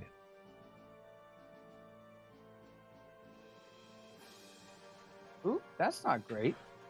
Oh, shit! Oh, no. 16 also hits. You take 10 points of slashing damage on the second attack. Are we still up? Yeah. I got 8. Okay. With half damage, yeah. Because it's half. Thank yeah, fuck. yeah, good, you're good. If I'm it raging wasn't, you'd still. beat it. So Yep. no Yep. second save needed. I don't know if you in your rage state would feel this, but the rest of you notice it as the claws come down and kind of tear through the polo shirt, Would you put this? digging into the flesh. Hi, Karl, with an initiative roll. When I got rid of my wolf, I got off the thing. Oh, shit. I just fixed it. Okay, I was gonna say, I'm sure we remember what you are. There we go. I will reset the order in a second here. Let's go. Descending. Oh, did we skip you entirely then? No, we were right on it. 16. Alright, so it'll be this guy, and then I'm going to move you beneath him for this turn, and next turn you can go in front of him. Greg, as the wound kind of slashes across your chest, you feel a burning coming from the wound itself, and you look down, and you see the veins around the cut starting to blacken already. Or I guess blueing. More, they turn a very dark shade of blue as it does so, and it appears that something from that got transferred onto you. Next up, for Veit-Karl, that's 12. I believe that misses you. It does. Yes, it does. I'm pretty sure everyone in the party is above a 12. So as the first two strikes kind of lash out against Greg, this first of them making the deepest contact on them, he lashes out a third time against you, but is unable to get any kind of purchase on the attack, and seemingly just slips right through his fingers. Veit-Karl, you're up.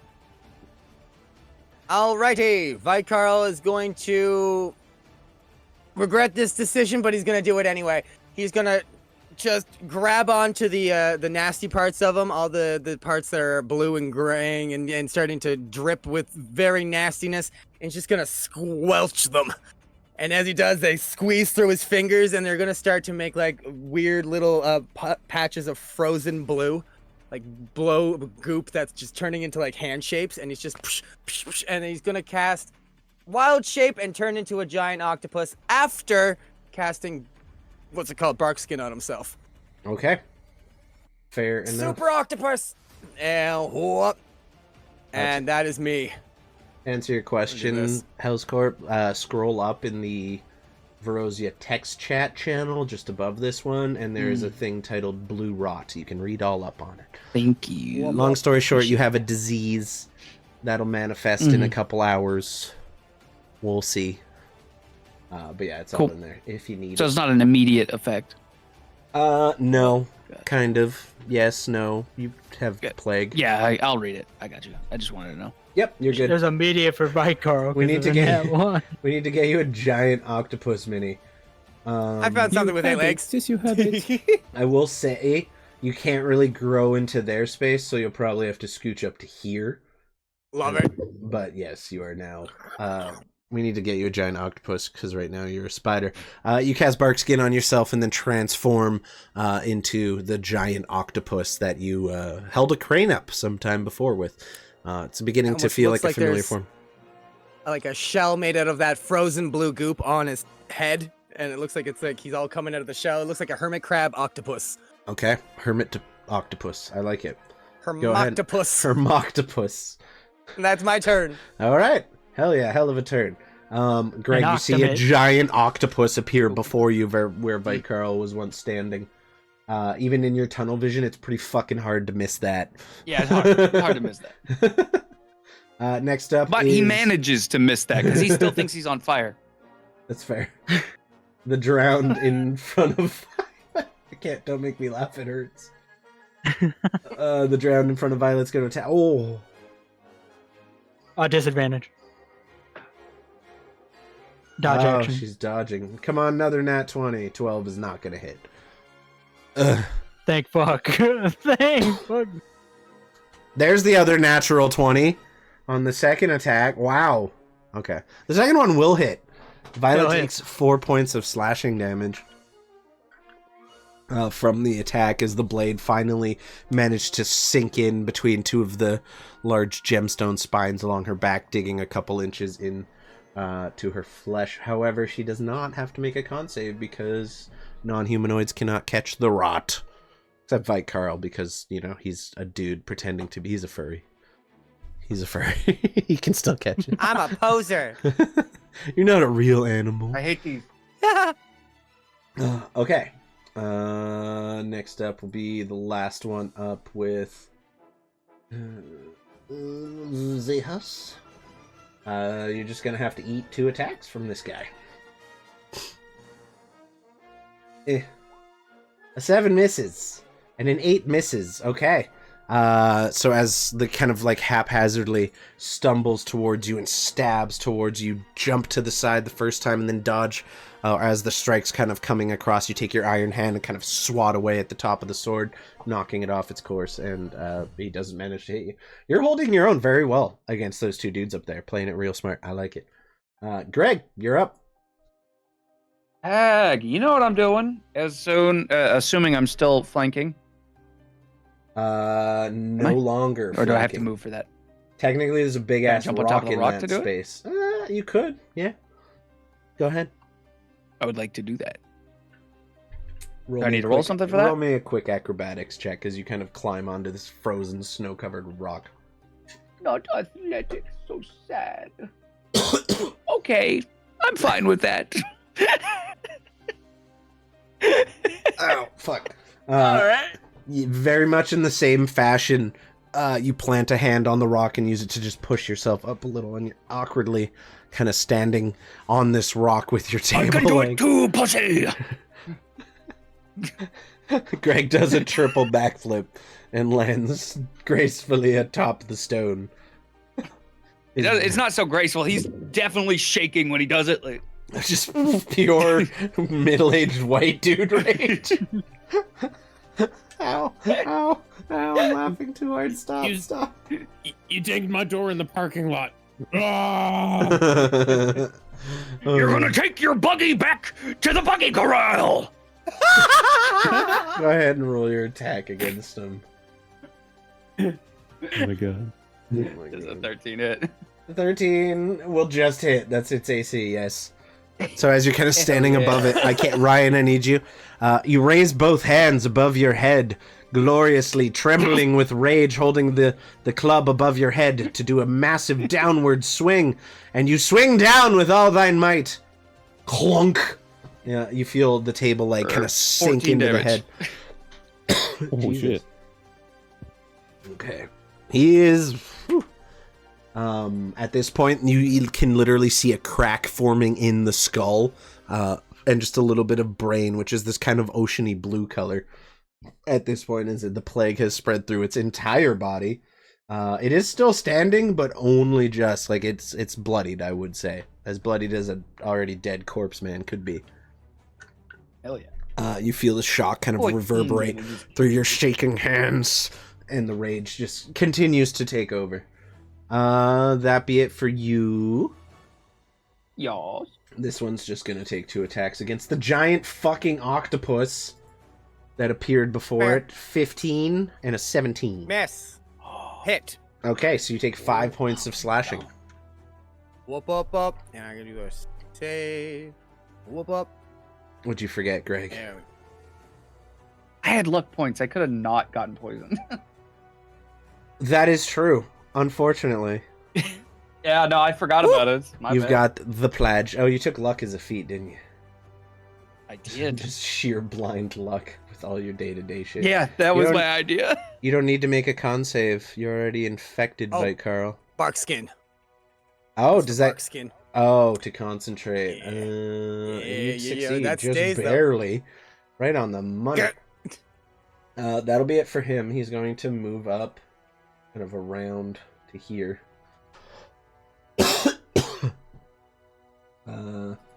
You cover 4 squares? You do. Okay. So yeah, he's technically not completely in your space then. Perfect. Dusty, you're up. You see the fight starting to spread out between these people, and then Xechas just unleashing bright colors from behind a bunch of trees in the north. What are you doing? Because he feels like he has to be quick about things. Bonus action to fix, or basically replace the powder Sure. with non-wet powder. I would say that's just a simple dexterity. You're proficient in Tinker's tools, right? Yeah. Make a tinkering check just to try to, tinker some more gunpowder into the flash pan on that one. Brother, Oh, my goodness. unfortunately, you are eat the not Tinker's able, tools. not able to get it working the way you want to at this point. The The flintlock's kind of jammed. It's just the inclement weather has kind of begun to gather. You notice a little ice kind of gathered on the side of the gun at this point too. I'm gonna use my action to do it again. Fair. I would say you also do have your pistol. Yeah, but well, Up to you.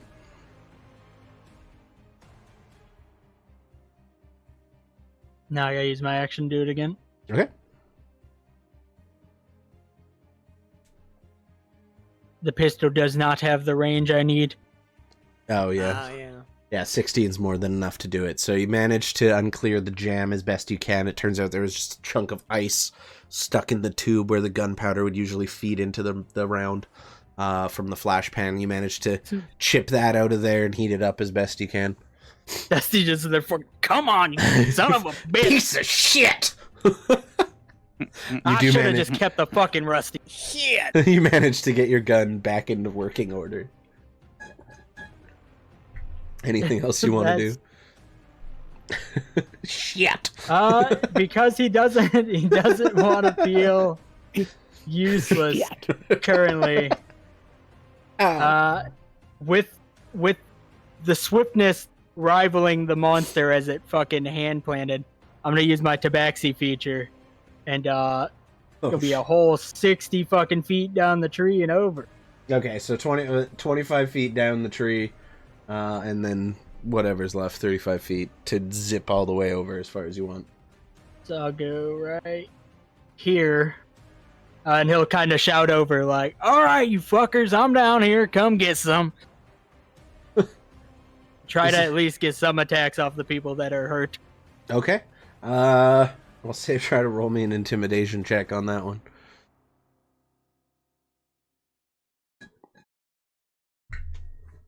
Okay. You're not sure how much of an effect it is going to have, but as far as you can tell, you give disadvantage to me. I love you. You already know I'm having back pain, and you're gonna give me disadvantage. Thanks, babe. Love you so much, babe.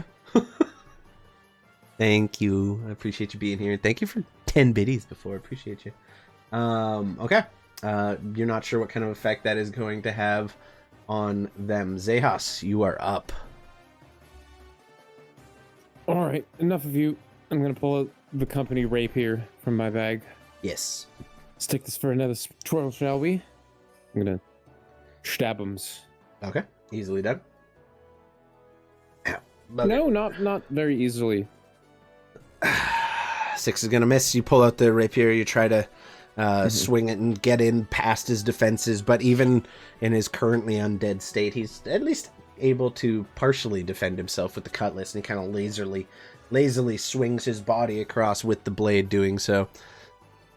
That's except Ryan. You can never do Ryan. I'll do Ryan for you. It's fine. Happy Pride. I'm gonna take a Not glance for over very at- long. Says Does Greg. who looks more injured, Vicoral or Greg? I would say roll me a medicine check. Greg is hurting. If you're trying to assess the how good your people are on the field, that's a check. 14. I don't know your guys' current HP, but I would say you're able to size them up. What are you guys currently sitting at? 8. I one- just one's turned a into gi- an octopus. That's true. One's a giant octopus with Oh, no right. wounds currently on him. And I'm sending a healing word at Greg again. Okay. What's the range? 60 feet. I think you're good. I'm exactly 60 feet away. Yeah, you're Gucci. Hell, I appreciate So you take another 8 points of healing. Funny thing, Greg, as soon as that weird golden ambient fire gets put out on you as you move on top of the rock, you see it appear once again around you. Stop, drop, and roll! I'm trying to heal you. And you burn in holy fire for a total of 8 healing. Congratulations. What's wrong with this I guy? forgot about how I Think to just had myself. surgery. That bit was not worth it. I just had surgery. Oh my Oh, fucking god. hells! Oh, I Buddy. forgot. Oh, Jesus. Oh, I can feel it. You should have liked and subscribed. Well, you may have felt that, but guess what else? Guess what else you're gonna feel, Hellscorp? This dude attacking you. I'm sorry. Oh, we're losing Hellscorp. He's all laggy. He's dying, folks. Bear with us. Bear with us. You turned into a full-on robot, my dude. You hurt yourself so hard that you killed your own internet. God The damn. monkey is killing me. Yeah, the monkey's the worst part. He's just staring into our souls. Oh no, did we lose Zaiden's big naturals? It almost looks like he's staring right at Hells. Oh. He moved a little bit. Yeah, very robotic. The monkey looks more cursed now. It looks somehow scarier, yes. Oh, hold up.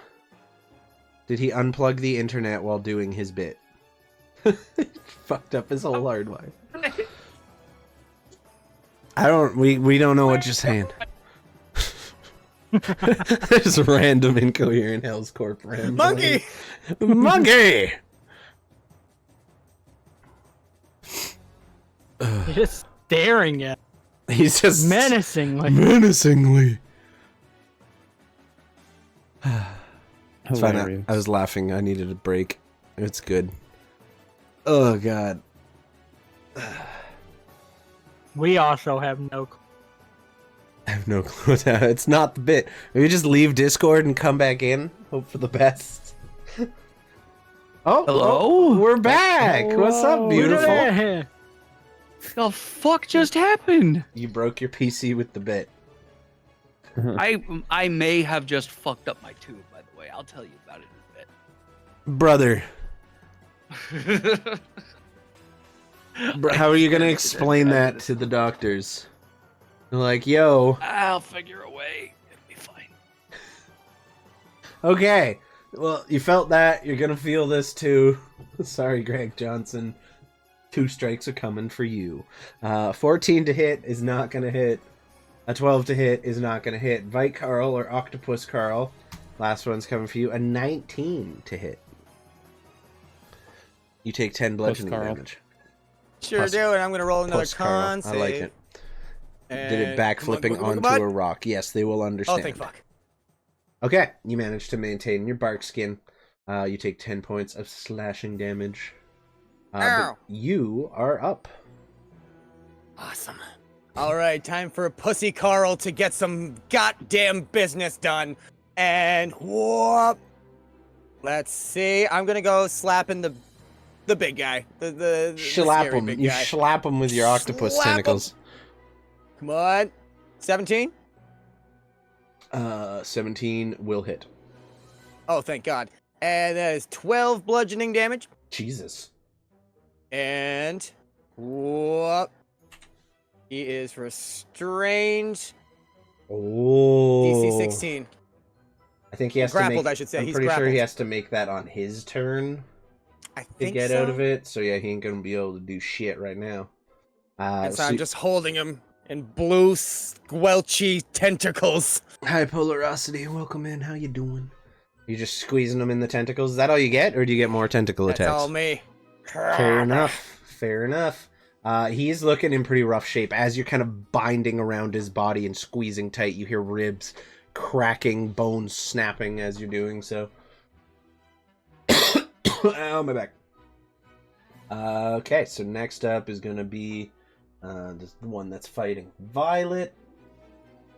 Disadvantage from Kayla, so that 12 will stand. She's still dodging, technically. Oh. So I'll save that disadvantage. So 12 and a 15. Both miss? 15 misses. Okay, so both miss. Same deal. At this point, Violet is just deftly dancing around the blade as it's stabbing down towards her and slashing across the ground. Unable to find any kind of purchase on the attack. The oddest part about this is it says, and I quote, if you do not use your bonus action, she only takes the dodge action on your turn. And it's like, okay, that makes sense. If you are incapacitated, then the Drake can do its own thing, but not dodge.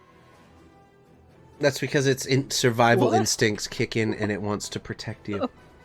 It wants to Bro. protect you.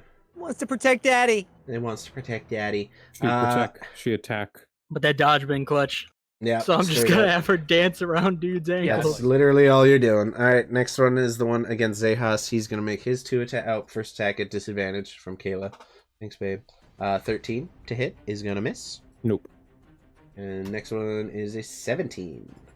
Which one? That is my AC. Okay, you take 8 points of slashing damage from the rusty sword as it just cuts into your chest, a little kind of scraping through your shirt, not damaging your coat, but enough to find some flesh underneath.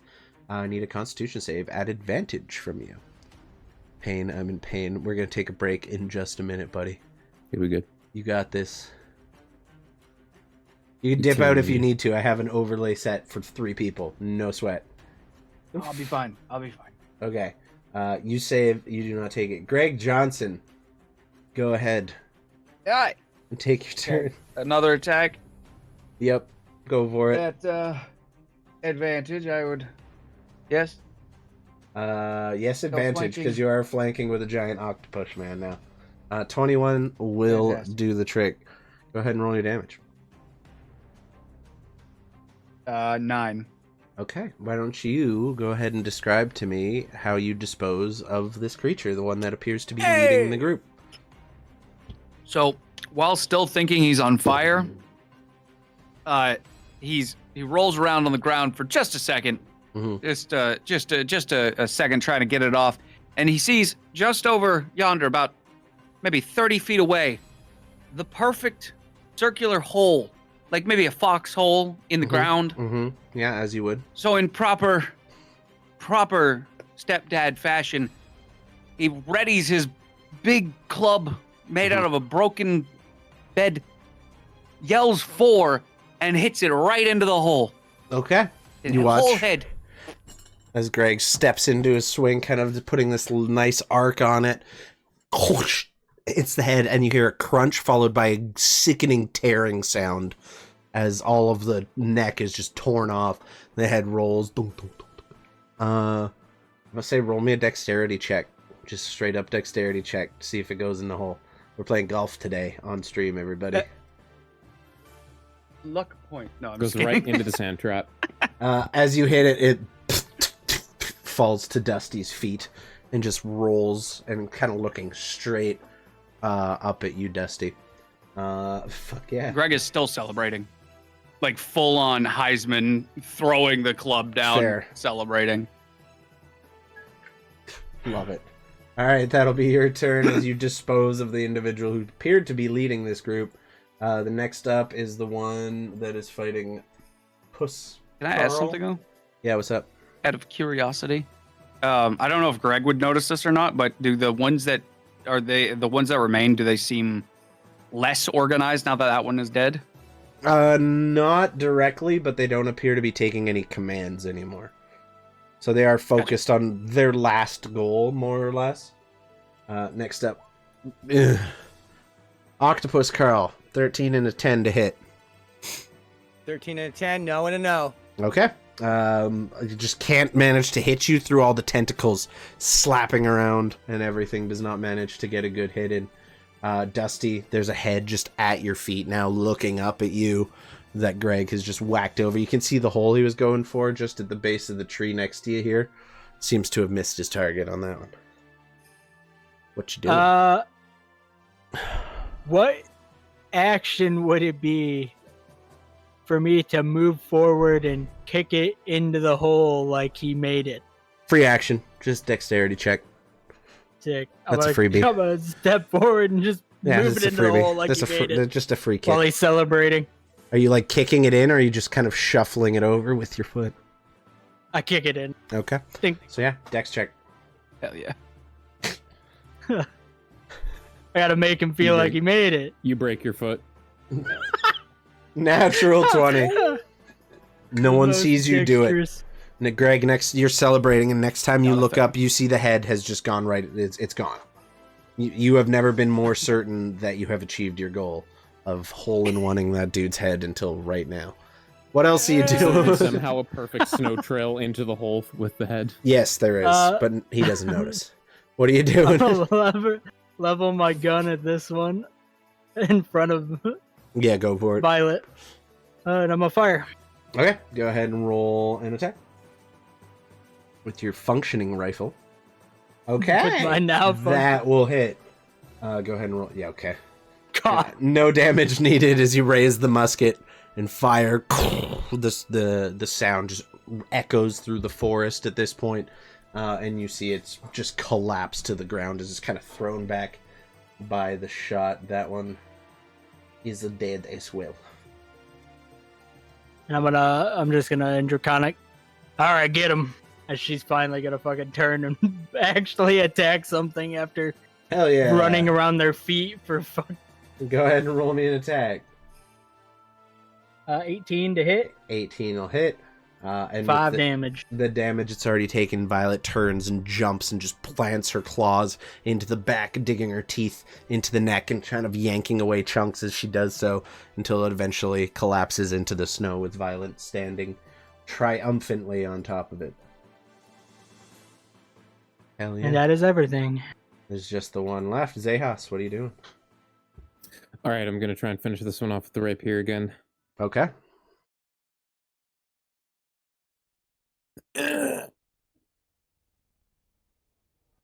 Fuck. Same thing, you're just not able to get through its defenses at this point. He's really put the trying to rapier learn back how to in my use that bag fucking and thing. Pull out my dagger. Trusty dagger, fair enough. Alright, that it for you? Yeah, that's it. Vikar, you're up. Let's hope. Let's try. I'm going to swing my body around, kind of sklorp off the bits of the big guy that were on my tentacles. Yep. And then just right on down. Let's see. I ain't going to try and grab him. I want to crush this bitch. Let's hope. All the ones around you are Yes. currently dead. Oh. Where's the other one? Violet Oh, he's killed up it. there. Yeah. Oh, well, Just gonna tentacle. Oh, I you. know what I should probably do. I look over at the scene to the north, and I think, that's a very capable Tinker Toy, and I'm just going to drop Octopus Form Fair. and cast Greater Restoration on myself, or Lesser Restoration. Fair. Love it. Okay. Yep. You see the wound that you had taken, the veins around it beginning to return to their normal color, and the blackness beginning to fade, kind of bluish tinge to your skin also fading as you do so. Okay, that'll be it for you. Next is the one attacking Xechas. He's not looking great either. He's taking some shit. No one's just managed to hit him in the last couple turns. It'll be a 20 and an 18. Shit. Yeah, both of those hit. Okay, so you take 11 total points of slashing damage. Roll me 2 con saves Oof. at advantage. I'm in a lot of pain. Mm-hmm. Yeah. So are we all... I have the blue rot. Ooh, you're not used to this. You haven't got sick since the day you died. So as you kind of feel that wound begin to fester and burn, you look down and see your already grayish blue skin starting to turn more so, and the veins around it turning a deep, deep black color. That'll be it for his turn. awful. Greg, there's just the one individual currently unleashing a flurry of attacks against Xechas. Fantastic. Let me just see. 65 feet. Dang. What are the rules for throwing things? You can throw things. It takes a dex attack. But far wise, I mean. Most throwing weapons have a range of like 10 to maybe 30, 40 feet. Not sure what the total footage on Gotcha. a javelin is. So it would be at disadvantage outside of 30 feet, I would say. If your intent is to throw the Sure. table leg, it'll probably be disadvantage anyway. Because it's a table Right. leg. Of course. Now, what if, and hear me out here. Wait. That's 35. Damn. What if I recklessly threw the shit? Straight attack. Okay, so that's 5, 10, 15, 20, So you're 25, recklessly- 30. Well, I don't know if that's only supposed to be on melee attacks, but I'll allow it on a ranged one if it means everyone can attack you with advantage next turn. I'll take it. Of course they can. We're setting a precedent here. All right. I'll hug you. A lot of precedents today. It's okay. No one else in the party's a barbarian. Exactly. It would be just the same hit DC. Yep, using your dexterity. So it'd be your dex and Okay. proficiency. Okay, yeah, so +5.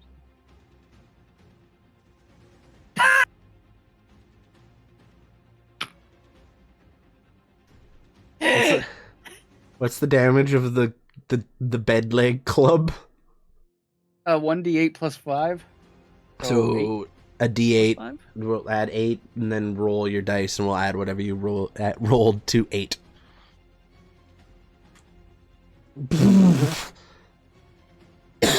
Go ahead and describe what it Then looks there's the like. +2. It don't matter.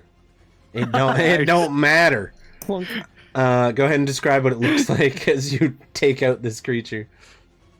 Having seen how good his shot was, Mm-hmm. as he yells for, he, in celebratory Heisman winner levels, just starts running as fast as he can past the tree, realizes there's still another guy back there with another head that could go in a hole, and he's like, I can't get to you, but I'll get to you, and just throws it, and just right in the middle of the forehead. Thunk! Hits it. You hear a sickening crack throughout the forest, and the body just falls to the ground with the club next to it. And the group of you kind of look around. Doesn't appear that there's any more coming. Me. That was a very rough fight. And as you guys kind of take a moment to settle into your wounds and everything, that is going to be where we take our break for the day, because I'm pretty sure Hell's Corp needs medical attention. So we're going to take a quick 10. We'll see y'all when we get back. Don't go nowhere. We won't be long. See you soon.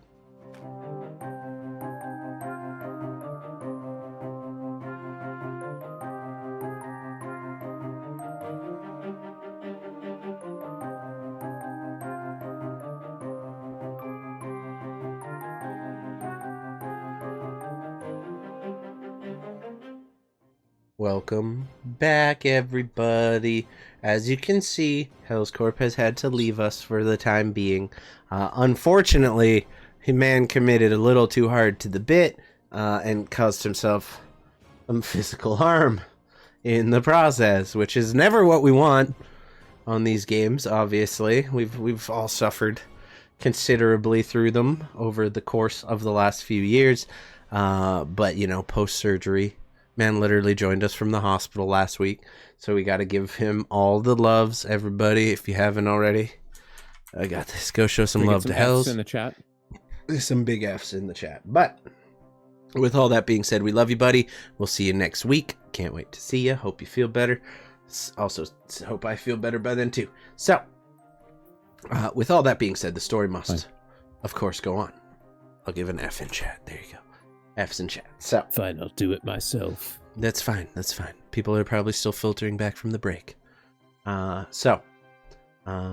Picking up where we left off, you guys have managed to emerge victorious, though not entirely unscathed from your battle with the drowned that seemed to be coming out of the ground around this area.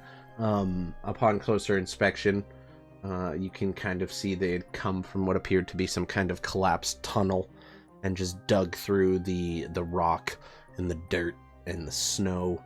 And you can kind of see places looking down to where they would have come out, and just what appears to be drag marks, both coming out of and going into.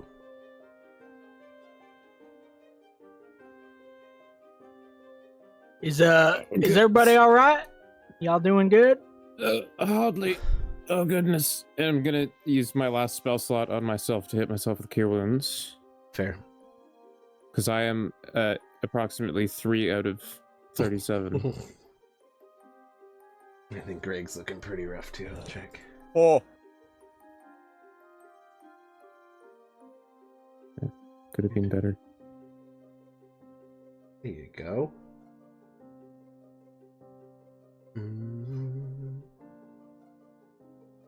That's Greg sitting at 6. Oh. Yeah, I'm pretty rough too. I'll be alright though. Pour a little sand on it. Greg kind of brushes himself off. Look, All right. first things first, Xechas, is anyone glowing blue, dripping? Is anybody dripping? Oh. Is that what, that's what that is? Oh, for the love of... And you see this huge wound in Greg Johnson's chest with, like, the blue tint beginning to form around it. The veins kind of blackened, streaking across away from the wound. Yeah, that one stings a little bit. Yes, I seem to have become afflicted myself as well. Oh. Well, this is an easy choice. I'm sorry. And I say to Greg as I'm, and I'm starting to run over towards Xechas. Oh, it's fine. Oh. Yeah, don't worry about me. I've had worse. I mean, I have the. You can undo it. We should save this for you in case. Yes, never mind. Right. Yes, absolutely. Lay down, I think. Sit down. Sit down first. Let's get you down. And I didn't think this could work on I you, just, honestly. Collapse into the snow on my back. Oh! Oh, that feels Okay. nice. Okay. Dr. Drunk?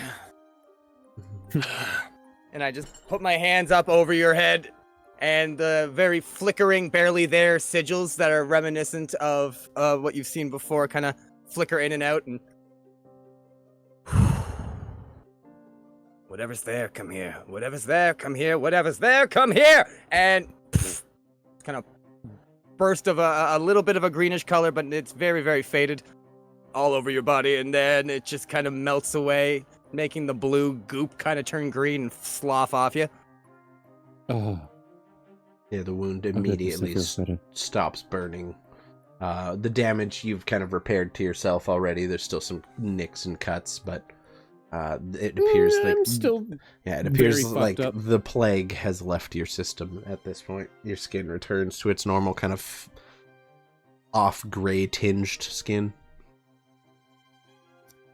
Goodness, those things are awful. We need to put a stop to this. Well, I mean, they did come out of a hole over there. Maybe a way to find where they're coming from. Oh, interesting. I mean, I suppose yes. We should probably go back, maybe, and wait.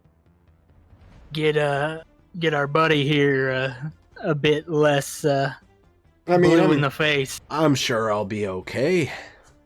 I could just rest out here. You guys want to go down? I'll be fine. Well, I would like to also potentially not go in the state that I'm in as well. I'm not feeling we had- super great either. So, who's ready for I- some camping? Yay! Oh, we could walk back to town, you know. It's only a few hours away. It's up to you guys. Yeah, it's how dark is it?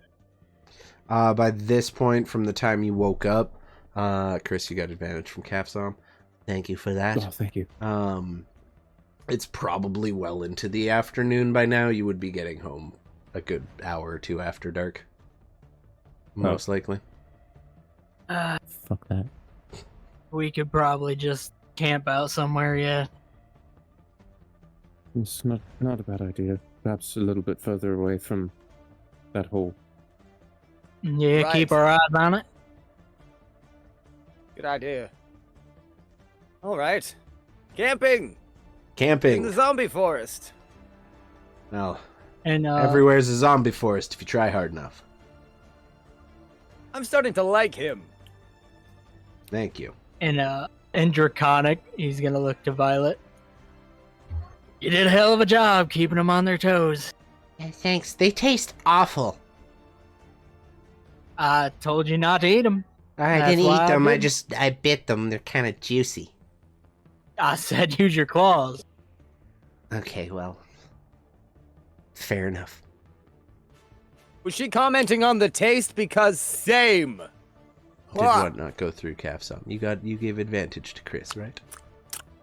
He gets to use that. Yeah, Yeah, no, see, next. I got yeah, it. she was. Perfect. It's salty, right? It's like a rotten, salty flavor, which you think salt, it's a preservative. It shouldn't get rotten, but there's a rotten, salty flavor. It's weird. She didn't specify to me, so I could not tell you. Oh yeah, you did say I that. look at- Draconic. I look down at her and I just kind of give her a wink to you and me. You could see a dragon try to awkwardly wink back at you. She just blinks at me. Just turns her head and blinks, but it only looks like one eye because the eyes are on the side of her head. Like a goldfish blinking. It works. Same. Let's picture one eye than the other eye. Yep, straight up. All right. I'll scout around, see if I can't find us a decent spot. All right, roll me a survival check as you try to find us not only a safe spot, but a warm spot, as it is still winter and it's actively snowing right now. Avec le guidance. With le guidance. With Guy le Dance. 20. Dirty 20. Not so bad. You do kind of like scout out around doing a quick perimeter looking for places in the snow that it doesn't look like these individuals, these creatures, have roamed through. Somewhere out of their range of patrolling as far as you can tell. It's about 15 minutes, 20 minutes into the forest, away from the hole that you find a spot that you feel is good and comfortable. It's kind of just like a little dip in the ground that probably might have been a pond at one point that long since dried up. Now it's just kind of a dip, and there's a rocky shore along the eastern side of it, or just a rocky kind of wall at this point, offering a little protection from the wind and the little dip you find yourselves in. All right. I found a spot. It's just this way. About 15-ish minutes. Yeah, you all find your way to the campsite. It's a nice little divot in the earth that's big enough for a tent or two. Oh, good, yes, and the sap cropping will provide some good wind resistance. That was my thought. Lovely. I'll gather Keeps us some cozy. twigs and whatnot I can find. Branches that are falling off. Okay. Easy enough, no check needed. I'll just go with your old one for that. Dusty returns in about 15 minutes or so with a good armful of what appears to be mostly dry firewood. We set up my tent in the meantime. we're gonna want to keep this fire low. Smart. Greg Johnson has already begun piling as big a sticks as he can find onto it to make a massive, massive bonfire. What's your inspirational quote for Vite Carl, Capsom? Keep the fire small. Roof. I'm like trying to make a small bonfire. Oh, that's not small, I think. We don't want attention brought to us. Okay, what's the fun in a small fire? But all right, I'm a guest here. Well, it's not meant to be fun. Kind of disappointedly drags some of the wood away from the fire that he was trying to build. A little bit of sunken shoulders look to him. They don't heal me from the plague. They don't let me build a big fire. Don't go chasing waterfalls, Vicarl. Stick to the streams and rivers that you are used to. Love it. Good one. That's great. I like go chasing waterfalls. And you guys that. managed to make TLC. I don't know who that is. a fairly safe and comfortable camp for the night. Anyone doing watches? Yeah. I'll take second watch as usual. Are you Are okay you- to do a watch, dear one? Yeah, always. Especially after Well, a good I mean- rest. If you'd like, you can stare for 8 hours and I'll take second watch. We'll see if I need it, but sure, I'll take you up on that. I have something I could do if you take watch and I'm up. Okay. All right. I'll take the first one. Haha. Okay, roll me a perception check overnight. Whoop, whoop, whoop.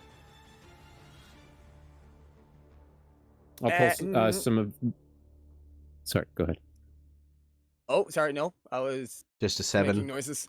And basically sit through the night. inspiration is a D10. Yes, would be a D10. And I'm going to do a D10. Thank you, Caps. Hoop. Jesus. 9. Total of 9. Throughout the night, you hear the sound of the wind just lightly blowing through the trees, shaking the dry branches against each other. Occasionally, you hear the sound of an animal kind of skittering away in the distance and making its way through the snow. But nothing that stands out. The snow kind of just falls gently on all of you throughout the night, leaving a fairly thin coating on the tents. By the end of your watch, you kind of have to shake off your fur coat a little bit as you do so, kind of shedding some of the snow in the process. But as far as you can tell, it's a quiet night. All right. I mean, I'd hear the groaning coming, if anything else, so... Valid. Go wake up, Dusty. Whoop up. Okay, you wake up, Dusty. Dusty. I try Yeah. to knock on the tent door. Just... The snow kind of shakes I don't up think onto that you a works little as much as you think it does. Not even a little bit, no. bit. You all I hear shake Greg the whole Johnson tent. just How about snoring this? loudly from the second tent. Okay, I get it. I'm up. Hey, he's still breathing. When I is wake you up- 100 caps on? Whoop. I'm Has it fixing been 4 that, hours man. now? He just woke up Dusty for his watch, so probably about 3 hours by that point if you guys are splitting it into threes. So Dusty, perception check for your hour or two of watch while Xechas finishes his little recharge. 39, okay, the snow has kind of begun to calm down at this point. There's still just a Oh, this light... is in the woods, right? Yep, there's still just a light snowfall happening, but nowhere near what it Ignore was the- before. The winds are quiet, and the snow kind of just peacefully floats down through the air. Okay, so 19 for the first one. Yeah, 19. Okay, hi Chowder. With a 19, at no point during the night do you hear anything that catches your attention beyond what would normally be out here. As far as you can tell, there are no further patrols going out from the stop. Though you do notice about halfway through your watch, the snow just slows down. It's kind of a pleasant, calming state. The weather seems to be improving a little bit. Who's a good boy? I'll make my way over to Xechas. This All one, right, Xechas- figured we'd give you a little bit more time to stare into the void. I've been up for a little while. I appreciate that, though. Fair enough. I'm gonna go fucking lay back down, I guess. Okay. If I can go back to sleep with that, as he points over I to could, Greg's stat. I could give you the Father Gustav special if you'd like. Pulls his Um, staff out. I'm all right. I think I'll take the other Gustav way to bed and just drink myself. Fair. I don't think I could hit you hard enough with this to knock you out anyways. Fair. So, perception check for your watch, please, Xechas. Okay. I'm gonna give myself guidance. There you go. Best you Hey. find your way into bed for the last little bit. Come on. Yeah, man.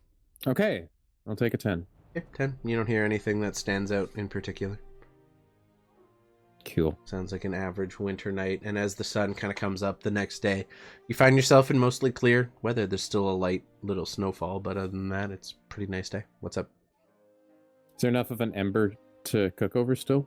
Like maybe an hour before they get up? Can I restart it just enough? Yeah, you have enough magic at your disposal to do that, even with Hey. snow-covered wet wood. So you can kind of get the fire going beforehand. So you all awaken to the smell Sweet. of a fresh campfire. I want to attempt to cook a little bit of that deer meat from the last time we were out that I have in my bag of holding. Okay, what are you cooking it with? Nice. I'm gonna put it on the rapier and roast it over the fire. Okay, you put it on the sword and put it over the fire. Roll me. Hell yeah. That's all I got. I was saying just a straight survival check for this, because this isn't even like Oh. cooking utensils or tools. No, I am gonna use the right tool for the job. I'm a fucking artificer, and I'm gonna make cook's utensils out of the ether, and then I'm gonna this shit! properly cook it. You tinker yourself some chef's tools as part of your ability. Come on, kind of Willem Sonoma. Literally. altering some of the existing tools you already have to kind of figure it out. You find a spare piece of metal that's just big enough to go over the fire on some rocks and act as like a skillet, more or less, as you do so.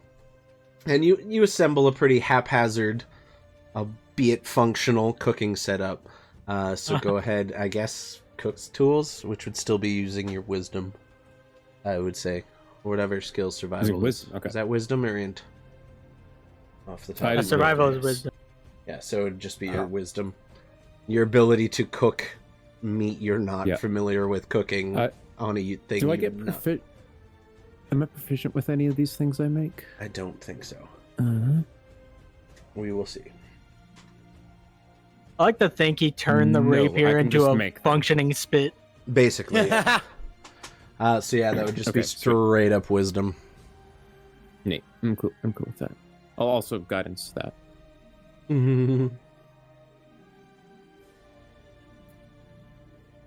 Okay. Nice. 14. You all awaken to the smell of fresh cooking meat, sizzling on what it sounds kind of like a skillet of some kind. You make your way out of your tents, and you see, the little guy has seen some shit. Yeah, you find Xechas kind of cooking on this like piece of sheet metal that he had in his blacksmithing kit left over, that he was using for something, and has functionally cooked. How many venison steaks are you cooking up? 2, because I don't need it. Okay. Greg comes out of the tent immediately after. Oh, Dusty and Bite Carl like, that smells good. Oh, you didn't make enough for me. Oh, okay. Oh, the third. Oh, you had one hidden. That's fair. I didn't have enough room on the pan, and I pull out like a twice as big one out of the bag of holding for him and slap it on the pan. Now that's what I'm talking about. Make sure you get a good sear on there. Oh yes, I'm still learning, but it's going good. Are you you might be a little confused. That one's for Violet.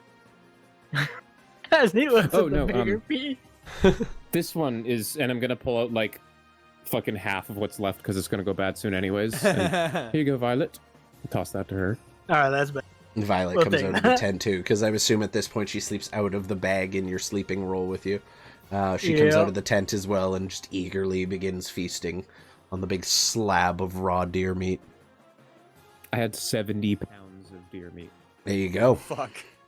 That's a lot. And I have about 30 pounds left. I gave her a whole shit ton. That makes sense. Yeah, she feasts throughout the morning for like a good little while until you've all managed to take yourselves a fine meal. What's the plan? The fire begins to die down yet again. Well, first of all, sloppy. You're feeling up to it, by Carl. Hold up. Absolutely. Hold up. Oh shit! I need to roll a d4. Does he wake up? I knew it. Oh, this is I just. should have healed him before breakfast. Oh, his con and charisma both go down by 4. -4. Does that work like that? It does. Let's go. Oh, Greg, you look and smell not great. As Greg comes out of the tent, he's stretching. He's like, oh. And you see the couple little boils filling up on his face as he's talking. I believe after his long rest, he would have taken,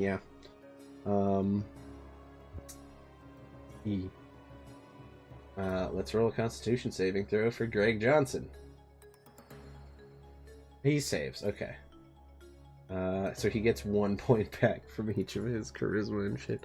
But yeah, he comes out blue, boil covered, as Vicarl, you have been fairly familiar with being. He's looking pretty rough. You see it kind of hit him. He's like, now that you think about it, I don't feel so good. What'd you do to that meat? It's not very well cooked. God. Oh, I feel rough. I'm just sneaking behind him. Mostly trying not to disturb the boils. Fair. couple pop off the back of his neck, and you kind of have to dodge it a little bit. And then on the last one, I do a kind of a dip and a weave, just kind of a huh. And then I start going in with 2 fingers. Looks like it's gonna be the 1,000 years of pain, but 1,000 years of death. It starts coming. There's the sigil, just and I just go right into the small of his back with it. Oh, my sciatic. Lesser restoration. Oh, I cured his sciatica too. You cast lesser restoration on Greg Johnson, and you see as his boils and blue skin begin to fade. I haven't felt this way in years. Oh, wow.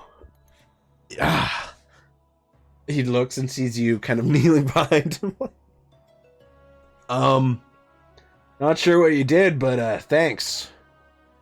You're welcome. I'm looking to check and make sure I didn't get any on me. There is like a little spattering on your coat. Not a chance! I go over to the fire, take out a little stick with fire, and just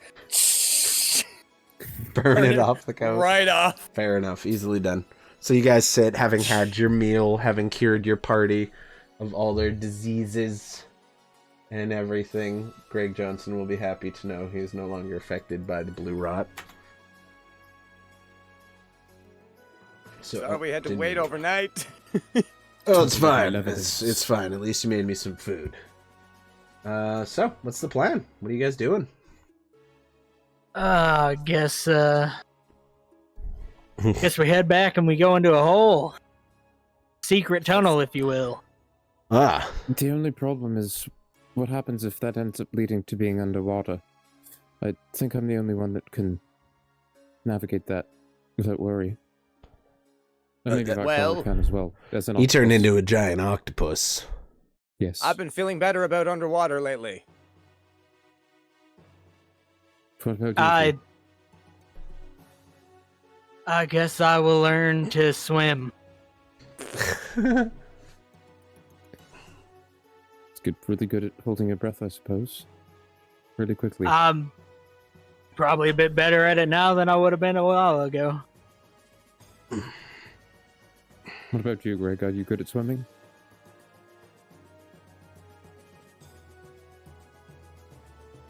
Greg? You good at swimming? Greg? Hello, Greg? Okay. I'm sure he is. He just keeps making the face bigger and bigger every time you ask. Alright, well, He just... hopefully we can avoid them this time and get into the hole unopposed. Right. Yeah, we'll say So- as Greg just kind of smiles through your questioning, almost ignoring them, but not quite. You do recall that you found him washed up on the side of the river, trapped in a bunch of nets. Should be probably okay. So whether or not he's That's a good swimmer remains up to be questioned. But who It could be the knows? Nets, Whether he could be the Nets' remembers. fault. I Not can his hold my swimming breath abilities for a fault. really long time. Good. Okay, Like a good. really long time. Sure. Okay, good. That'll come in use. I got like Like longer couple than minutes, probably. anyone you've ever met before. Oh, I somehow doubt that, but You know what they say. I'm like a fish in a net. yeah, sure. Do they yes, say that? Yeah, they do. Yeah, they do. Oh. I'm going Sure to start do. saying it now, too. Good. Yeah, no, it's a good one. Writing like, that down. Like fish in a net. I'll pull out the whisper jar and like fish in a net? Question mark? God, I can't wait to listen to that tape back. It's going to be great. Play it back at Got the some end of the stuff on there. campaign Yeah. of all the whisper jars. Fuck. I'll follow your lead. Still just awkwardly Let's get on smiling. down. Okay. Yeah, You my look for the entrance. Easy Again. enough. You guys just follow the track through the snow. While it was snowing a little through the night, you can clearly see where you guys kind of traversed on your way over here. And within a few moments, you find yourself back at the kind of collapsed or buried entrance to whatever lies beneath. I need all of you to roll me either perception or investigation. Your choice. It's an easy choice. That was Guidancing myself. supposed to be an advantage, but it didn't roll. Didn't matter. Didn't matter. 22. So, as you kind of go over to it, you're all looking and examining the pile of rocks, except Greg, who's kind of just standing there with his arms crossed, looking triumphant, remembering his skill with the golfing the previous day at this location. Nothing really stands out to either of you, Dusty and Vite Carl. Dusty, with a 10, you would know that at very least nothing beyond these rocks is flooded at the moment. There appears to be no sign of water beyond just the snow outside. As you kind of rummage through some of the stones looking down, it doesn't appear like there's any flooding this far up. You are pretty far inland at this point. You can kind of see the lake in the distance through the trees, but it is quite far off. However, Xechas, as you're kind of going around and examining, you go to the tall, almost not quite spire-like rocks on either side, but they are quite large, and you miss it at first, and you kind of do another pass, dragging your hand along it. As you kind of brush off some of the snow, you see what appear to be 2 dragons. One dragon on either one, carved into the side of this stone, just about that big. Very small, very minuscule, almost unperceivable to the naked eye if someone's not very closely looking for them. Yeah. Look at this. And I'm going to point them out to the rest of the group. No. That's rather interesting. Do I, knowing Draconic, does it say anything? Nope, there are no words. Just a depiction of 2 dragons, but with something doesn't look quite normal with them. Where you've seen dragons in the stories and tales, great winged beasts on 4 legs, these appear to be slightly more elongated creatures with long flowing bodies that kind of curve up, almost what you'd see from like a Chinese dragon in modern culture. Violet, get out here. I'm gonna open the bag up. Mm-hmm. As she slithers out, I'm gonna look at her. I'm gonna look at the fucking rock. I'm gonna look at her. Something gives me the impression that is what we are going to look forward to here in a few years' time. You say that to them or Violet? To everyone. Yay, I can't wait. How very interesting. It's not the normal shape of a dragon that I'm accustomed to from the readings I've done. Well, it there's only one thing it reminds me of, albeit rather small in comparison. As he stares back down to Violet You do and her see, more serpentine. yeah, fucking Violet look. has a little bit more of a serpentine body shape as opposed to the bulkier kind of traditional dragon form. She's got a bit of a longer neck that kind of curls a little bit on the back and arches, as you're not exactly like you're seeing from these dragons, but you gather these are likely either stylized depictions or something very, very ancient. I've also not heard of, crystals growing out of a dragon before. That is also new. That is also new, yes. I How very interesting. did not know that until I got stabbed by fucking amethyst. That must hurt a lot.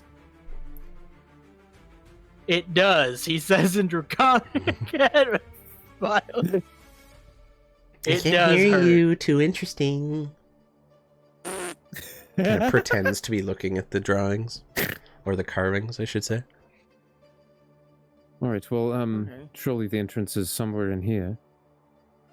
And, gonna just slowly start moving snow around with my feet. Yeah, you Trying see to it's find the way that they came through. mostly just a pile of rocks and dirt of something that was once maybe buried and has since been redug up by these creatures enough that they can crawl through it. So you're not able to move all of the stone or rock or anything to find an entrance per se, but you do find the spots where these undead were crawling through this space, and it is big enough for most all of you, even Vite Carl. There's kind of just gaps in between the rocks that you gather they would have come through. Right, well, I guess we're squeezing on in here. Let's get comfy. I Oh goodness. start wrapping myself with a bit of the extra clothing I carry on me. Mm-hmm. Fair. Similar, instead of like the mask, I just full on like wrap my face and everything. Yes. Cover as much of my body as I can before sliding through what I can only presume is a very slimy hole. Yeah. So as you guys make your way down the kind of biggest, I'll say small cavern for a cave for now, like the small tunnel, you do notice bits of like flesh that have caught up on some of the sharper rocks, and some clothing that looks like they scraped their way through here.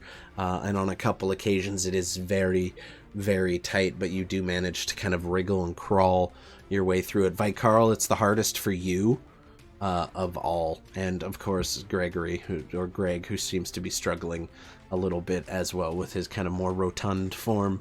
But you guys do manage to kind of weave your way through, and after about maybe 15-20 feet of travel, you get to a part where the cavern opens up.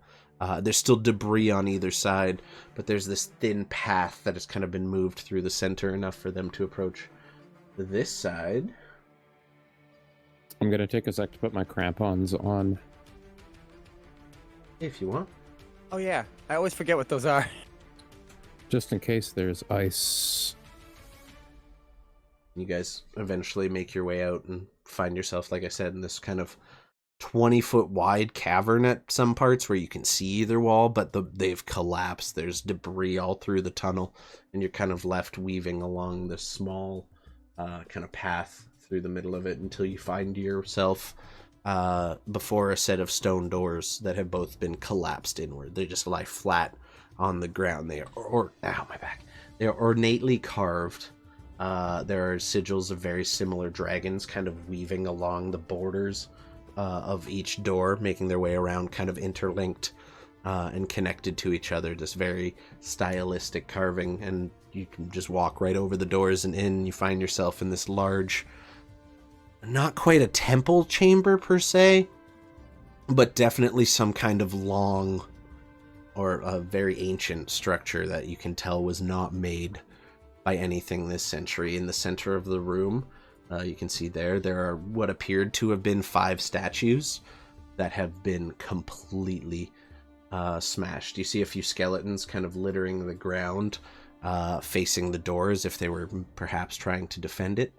And just at first glance, you can tell the skeletons are not your average humanoid.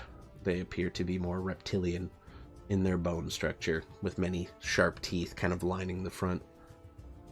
They appear to be, I would say at this point in history, you guys have all likely encountered dragonborns of some kind. They are quite common back on Fellerin. And while there's not as many here, as they tend to keep to themselves and don't end up brought over here on the large prison ships that the company uses to, fill its workforce.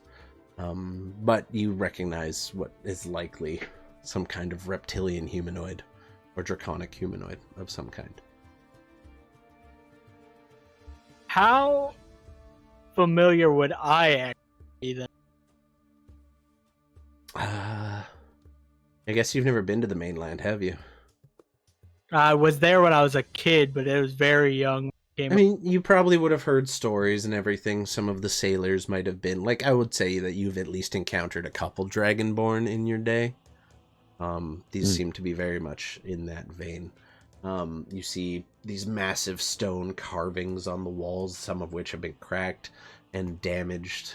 Some still have fairly clear carvings on them. And at the front of the room, kind of flanked by 2 massive, what appear to be dragon skulls, but carved from stone. Statues of dragon skulls kind of looking down, observing the room, and in between those is a large stone door that has been opened. But beyond that, you see the stairs go down about 2 feet, and then there is just water. So whatever lies beyond has been completely submerged. What are y'all doing? Well, it might be time to take a look down there. There's not a whole lot of dragonborn around these parts. Oh, Oh, yeah. isn't interesting.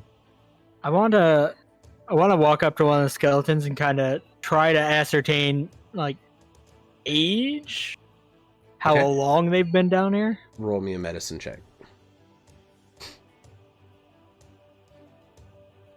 I will I'll say give you you guidance are on that. familiar with the rumors of the people who live in the far southeastern colonies here, like of the not like they're completely separate from the company, and you do know there are a large number of dragonborn amongst their people. You've just never encountered them because the Drokani people rarely, if ever, leave their islands to the southwest or southeast, where they have long since fortified. But you do know there is a community, if not a nation, of dragonborn somewhere far to the south. With that medicine, easily depictable. The one thing you notice, first of all, there are wounds on the skeletons. Shattered bones, a circular hole in the head of one of the creatures that looks eerily similar to the shape of one of your musket balls. Even looking around, you can see evidence of similar gunfire just embedded in the stone around you. As far as you can tell, the bodies are well over a few hundred years old. There is no meat left on the bones whatsoever. They have been completely picked clean by rodents, insects, whatever it may be. Rotted to nothing. Now there's some rumors, right? I don't know how familiar you guys are with the tidbits around here, but Not very. down I was south, raised in the woods. fair. Hmm. The Nice, rumor yes. is that down south there's a culture, if you will, society of dragonborn folk, or at Okay. least a Oh, place where a lot of them congregate. Again, rumors. But I'm wondering if they were more widespread. You know? Like they could have been up here. well, I can tell you, there was certainly plenty of dragonborn where I'm from, but they weren't separate or part of their own culture. They were just members of society for the most part. They tend to keep to themselves here. I'm just not I mean, judging from the he's gonna point to the bullet markings and think someone clearly wanted what they had. Wonder if they got it. Well, judging That's from something. all this, I'd say they probably got it. Or at least got through here to try to find it. Perhaps I could have a look through a different lens. If I could perhaps have just a few minutes, I could see if there's anything magical around. There we go. Go for it. I'm gonna try to see if there's any text or anything around here. Sure. Maybe ascertain what this was a place of.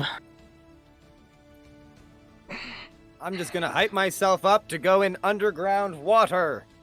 And I'm Okay. gonna sit and ritual cast detect magic. Okay. While you're doing that, Dusty, roll me an investigation check with advantage. And Vikaro, what'd you say you're doing? Just getting ready to submerge. I love you, Chowder. Okay. You kind of go over to the water and touch it. It is frigid, ice cold. You gather it is very likely lake water from above. At this point, you guys have traveled down far enough. You are very likely either under the water or very close to the edge of it. The water is frigidly cold. Xechas, you do not pick up any spells or anything from in here. I will say there are traces kind of on the now like open door around you here. Yeah, you okay, gather that was there what I was was most curious likely about. enchantments on it at one time, but they have long since faded, leaving Hmm. only slight, kind of not quite arcane residue, but arcane traces that you're able to pick up on. I would But that's all assume you that get. even if I didn't get the school, I would assume it was evocation, a trap of some kind, or a sealing of the door. You would gather that would likely be very, very close to what it is. Cool. But nothing else, eh? Nope. It appears mostly Okay. mundane room. Dusty, however. Since you can read Draconic, your investigation was at advantage. Oh, my back, fuck. You make your way around, kind of observing these different panels you see along the wall here. Some destroyed and cracked into rubble from falling stones from above. Some bearing battle damage of some long forgotten battle that must have happened down here, or at least some kind of skirmish. Looking around, you kind of begin to make sense of them. They're more or less in order, and they're all telling a story, starting from the northeast one and going clockwise around the center of the room.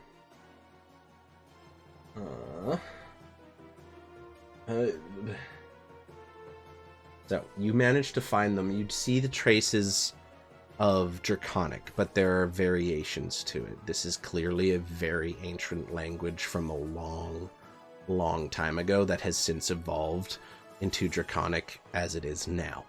So you can pick up words, not entire sentences or phrases, but just words. I need you to make me an intelligence check, please. Just straight up intelligence. At this point, Can I you give him all guidance on it? Sure. Yeah, at this point, you all notice as Dusty's kind of going around, I will say with advantage because you do speak Draconic as well, going around and kind of running his fingers over these large stone murals that appear to be carved into the thing. Oof. 10.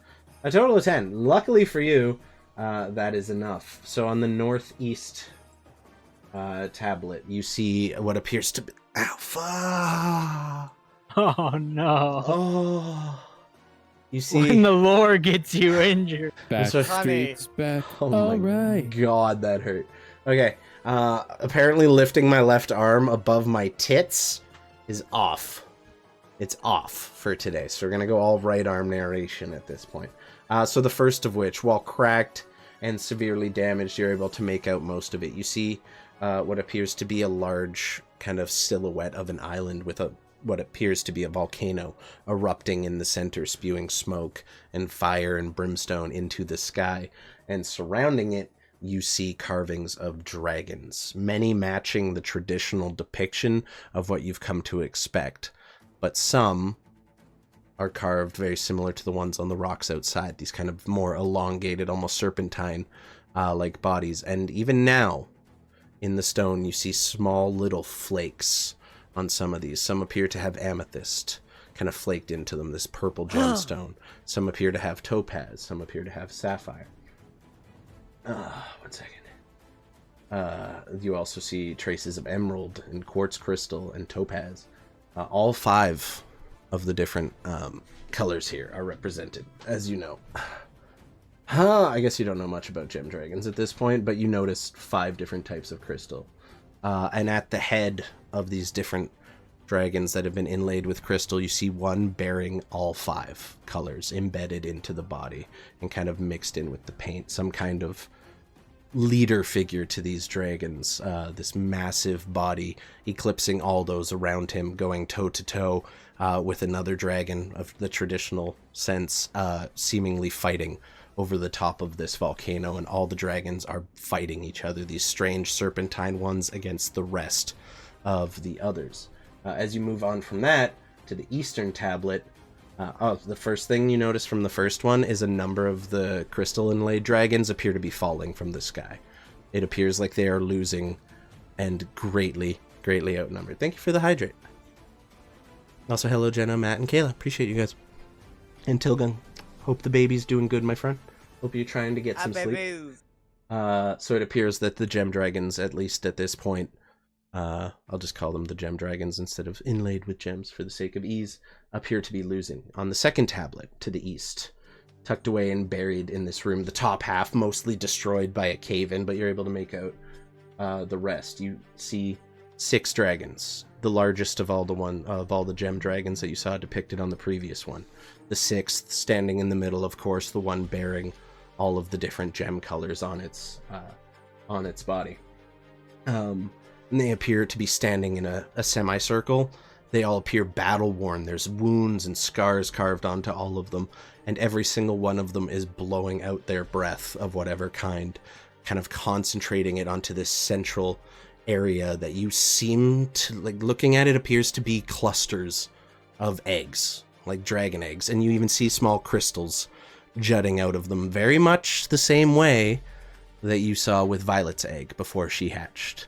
Just what appear to be rounded stones with different spikes of crystal sticking out of them. The third witch in the southwest is the least damage of all of them. My bad.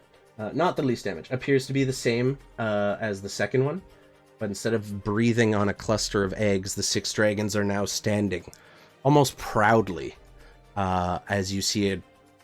Well, functionally, a race of dragon-like humanoids stepping out of the egg cluster, seemingly having been hatched through the powers of these dragons and their very eggs that they chose to use that power on. They stand triumphant, and their creators stand proud.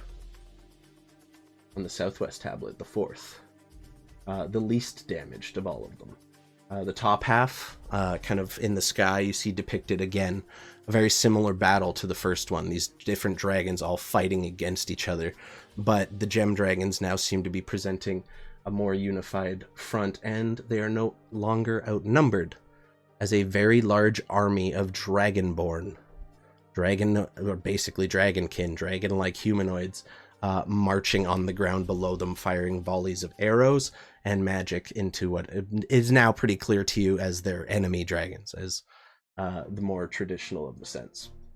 And they appear to be helping and aiding in the combat, and you see many of the chromatic and metallic dragons falling from the sky, having been slain in this great dragon war.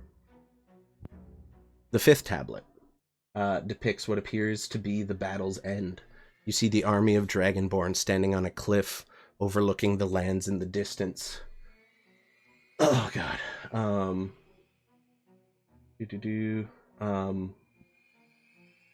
The 5 gem dragons as well, just the ones all bearing 1 gem themselves, now stand alone, just the 5 of them. No others, seemingly the last of their kind, standing victorious over a field of dead dragons, also looking in the same distance as the dragonborn. And there, you see what they're all facing is the large kind of leader of this group, with all 5 of the different gems embedded into its body, falling from the sky, clasping the giant of the chromatic dragons in its claws and arms, and driving it down into the earth before you. And then finally the 6th. The final tablet depicts the same cliffside as before. However, the dragonborn army is now leaving the battlefield, splitting off into several different groups of all varied types, wandering to seemingly all corners of the horizon.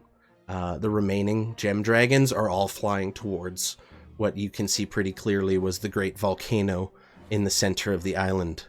Looking past the cliffside where you saw the 2 biggest dragons, the leaders of their kind, falling, you see a great scar across the land, splitting the very mountain range into, and water is tidal waving in from the ocean outside, burying all that remains within. That's it. And that is all you see. Can you repeat the first part of the 6th one? Depicts the same cliff with the dragonborn army splitting off into groups, wandering to all corners in the distant horizon, filling the land of Vorosia. The remaining gem dragons all fly towards the great volcano at the center of the island. All 5 of them, all going to what seems to be their final resting place. They're all battle-weary, battle-worn, and scarred. Okay. Got it. Thank you. That's all on the scabbard, too, if you need to have a look at it at any point. It is on there. I wanted it real close as best I can so I could just look right. And that's it. That's all you see. You see what appears to be the very birth of a civilization here on this island. You said the scar filled with water. Mm-hmm. Do I get the sense that that might be the lake? No, you don't. No? Okay. In fact, you can. I see you back there. I see you. Don't jump up on the desk. You scare me when you do that. Come here. I'm gonna pick you up and love you. You're mine. Hi, Nomi. How's it going? Who's a good boy? Who's a good boy? I know it's food time. I'll be done soon. But yeah, you seem fairly convinced that what you're looking at, just based on the depiction of the island, is very likely what is now the Gemscale Sea. And it looks like the cliffs you are looking out are somewhere around this area, maybe up by Stormtide Fortress on the map. And the main thing that gives that away is the image was depicting the mountains being split in two by the sheer size of these two ancient creatures, and it seems like this entire sea was formed from the result of their battle.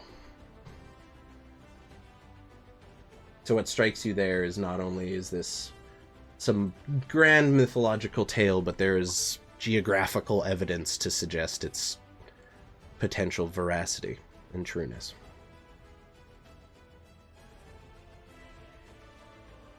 As I look through everything, Violet I've had by my side the entire time. She's been kinda just going through intently everything. staring at all of the work as you go through it as well.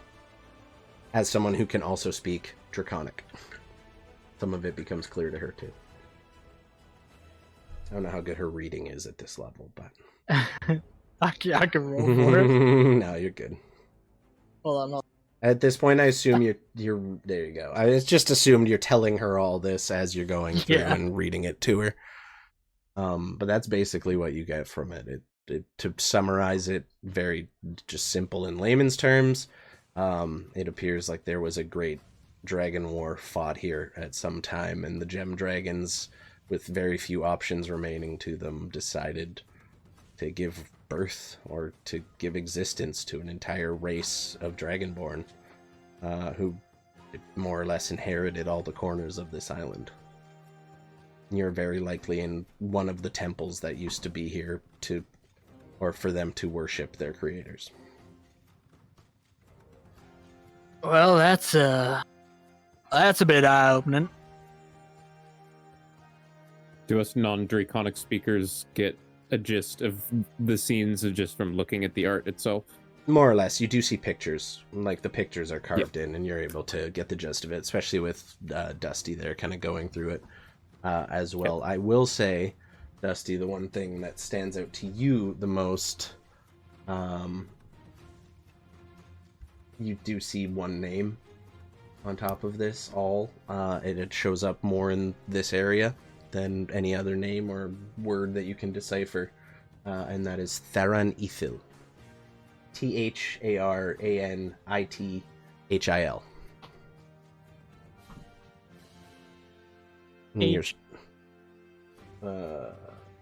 Il. Tharan Ithil. I can copy and paste it over to you. Okay. He's commonly referred to on the carvings as the Lord of Thundering Skies. And gather this is likely a temple that was devoted to the worship of him in particular.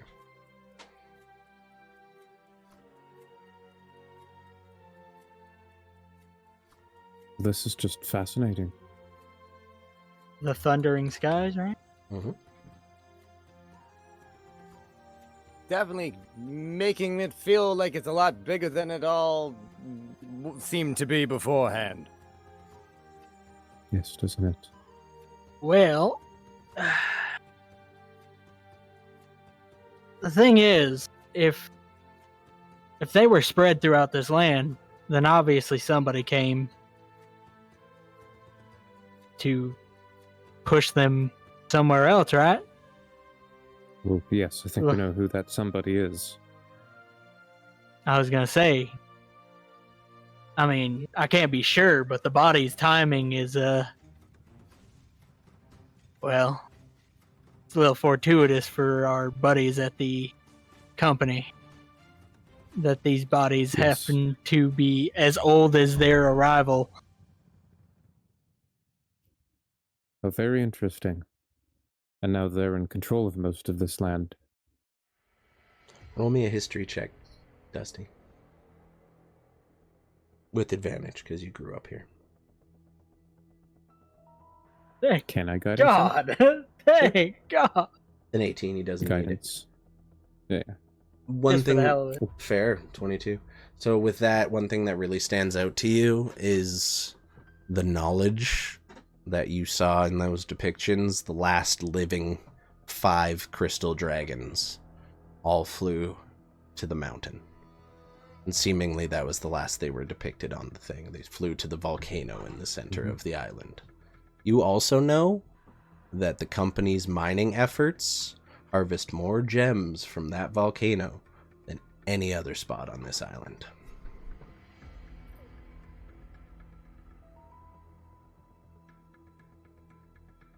As that realization kind of begins to connect in your mind, and you all stand here in the depths of a temple that was probably built many hundreds, if not thousands of years ago, that is where we will end the session for tonight.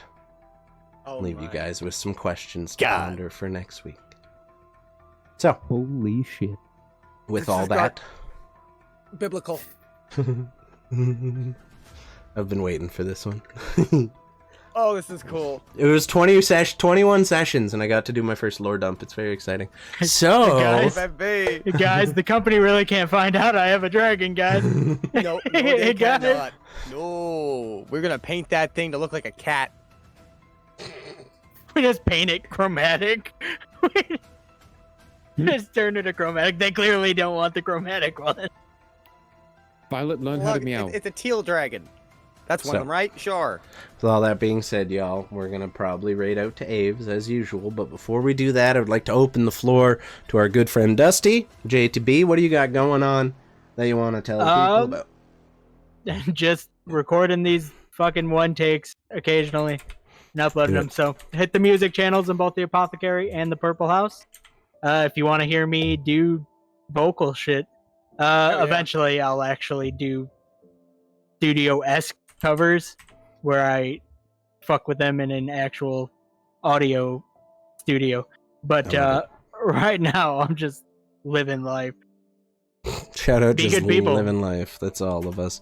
Ryan, what about you, my friend? Oh, nothing too wild. Tomorrow's Canada Day, so if you don't see me, don't worry. I'm just probably drunk and asleep somewhere. Other than that, lots of fun stuff. We're doing Warcraft, Minecraft like usual. Got Lord of the Rings. I almost just said Ocarina of Time. I'm playing Lord And of a the few other Ocarina random of Time. ones. Yes. Lord of the Classic Ocarina game. of the Flies. Classic game. Lots of retro going on. It's fun. Hello, yeah. And Chris, any parting words for the people? Save the bees. I like. Oh, that was a good one. Save the bees. Save the bees. Everyone save the bees. Yes. So we will be Mhm. back. And fuck same. the wasps. I mean, sure. Yeah, fuck them too. They do still pollinate. Can't hate too much, but More Yeah. bees. more bees. More bees. So we will be back next week, everyone. Same time, same place. Do not miss it. This episode will be uploaded on the YouTube by Friday at 9 a.m. Eastern time. If you haven't had a chance to watch it yet, please And it's do. brought to you by the bees. Is brought to you by the bees. This episode sponsored by bees.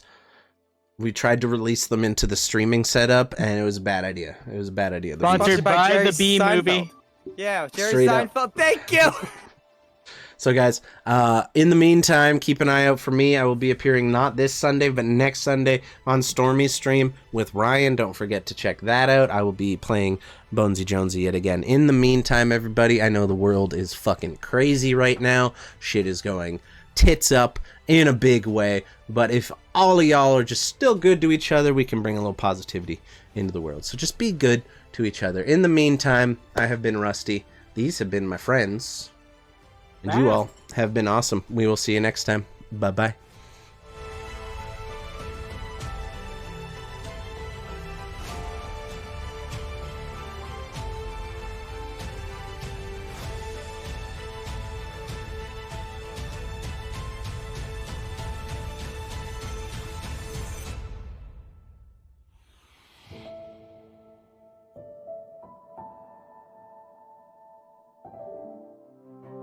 Hey everybody, I'm Rusty Tonics. Thank you again for coming by the stream or checking this video out on YouTube. It means a lot to us over here at the Apothecary, and it's always a pleasure to share our D&D games with all of you. If you're interested in catching them live, you can see us every Monday at 6 o'clock Eastern on Twitch, or every Friday after the stream comes out on YouTube on demand. Feel free to check it out, drop a follow, drop the subscription, or whatever you want to hit that subscribe button so you can be notified whenever our videos are coming out. And yeah, I hope you all have a good day. Keep being good to each other, and I'll see you next time.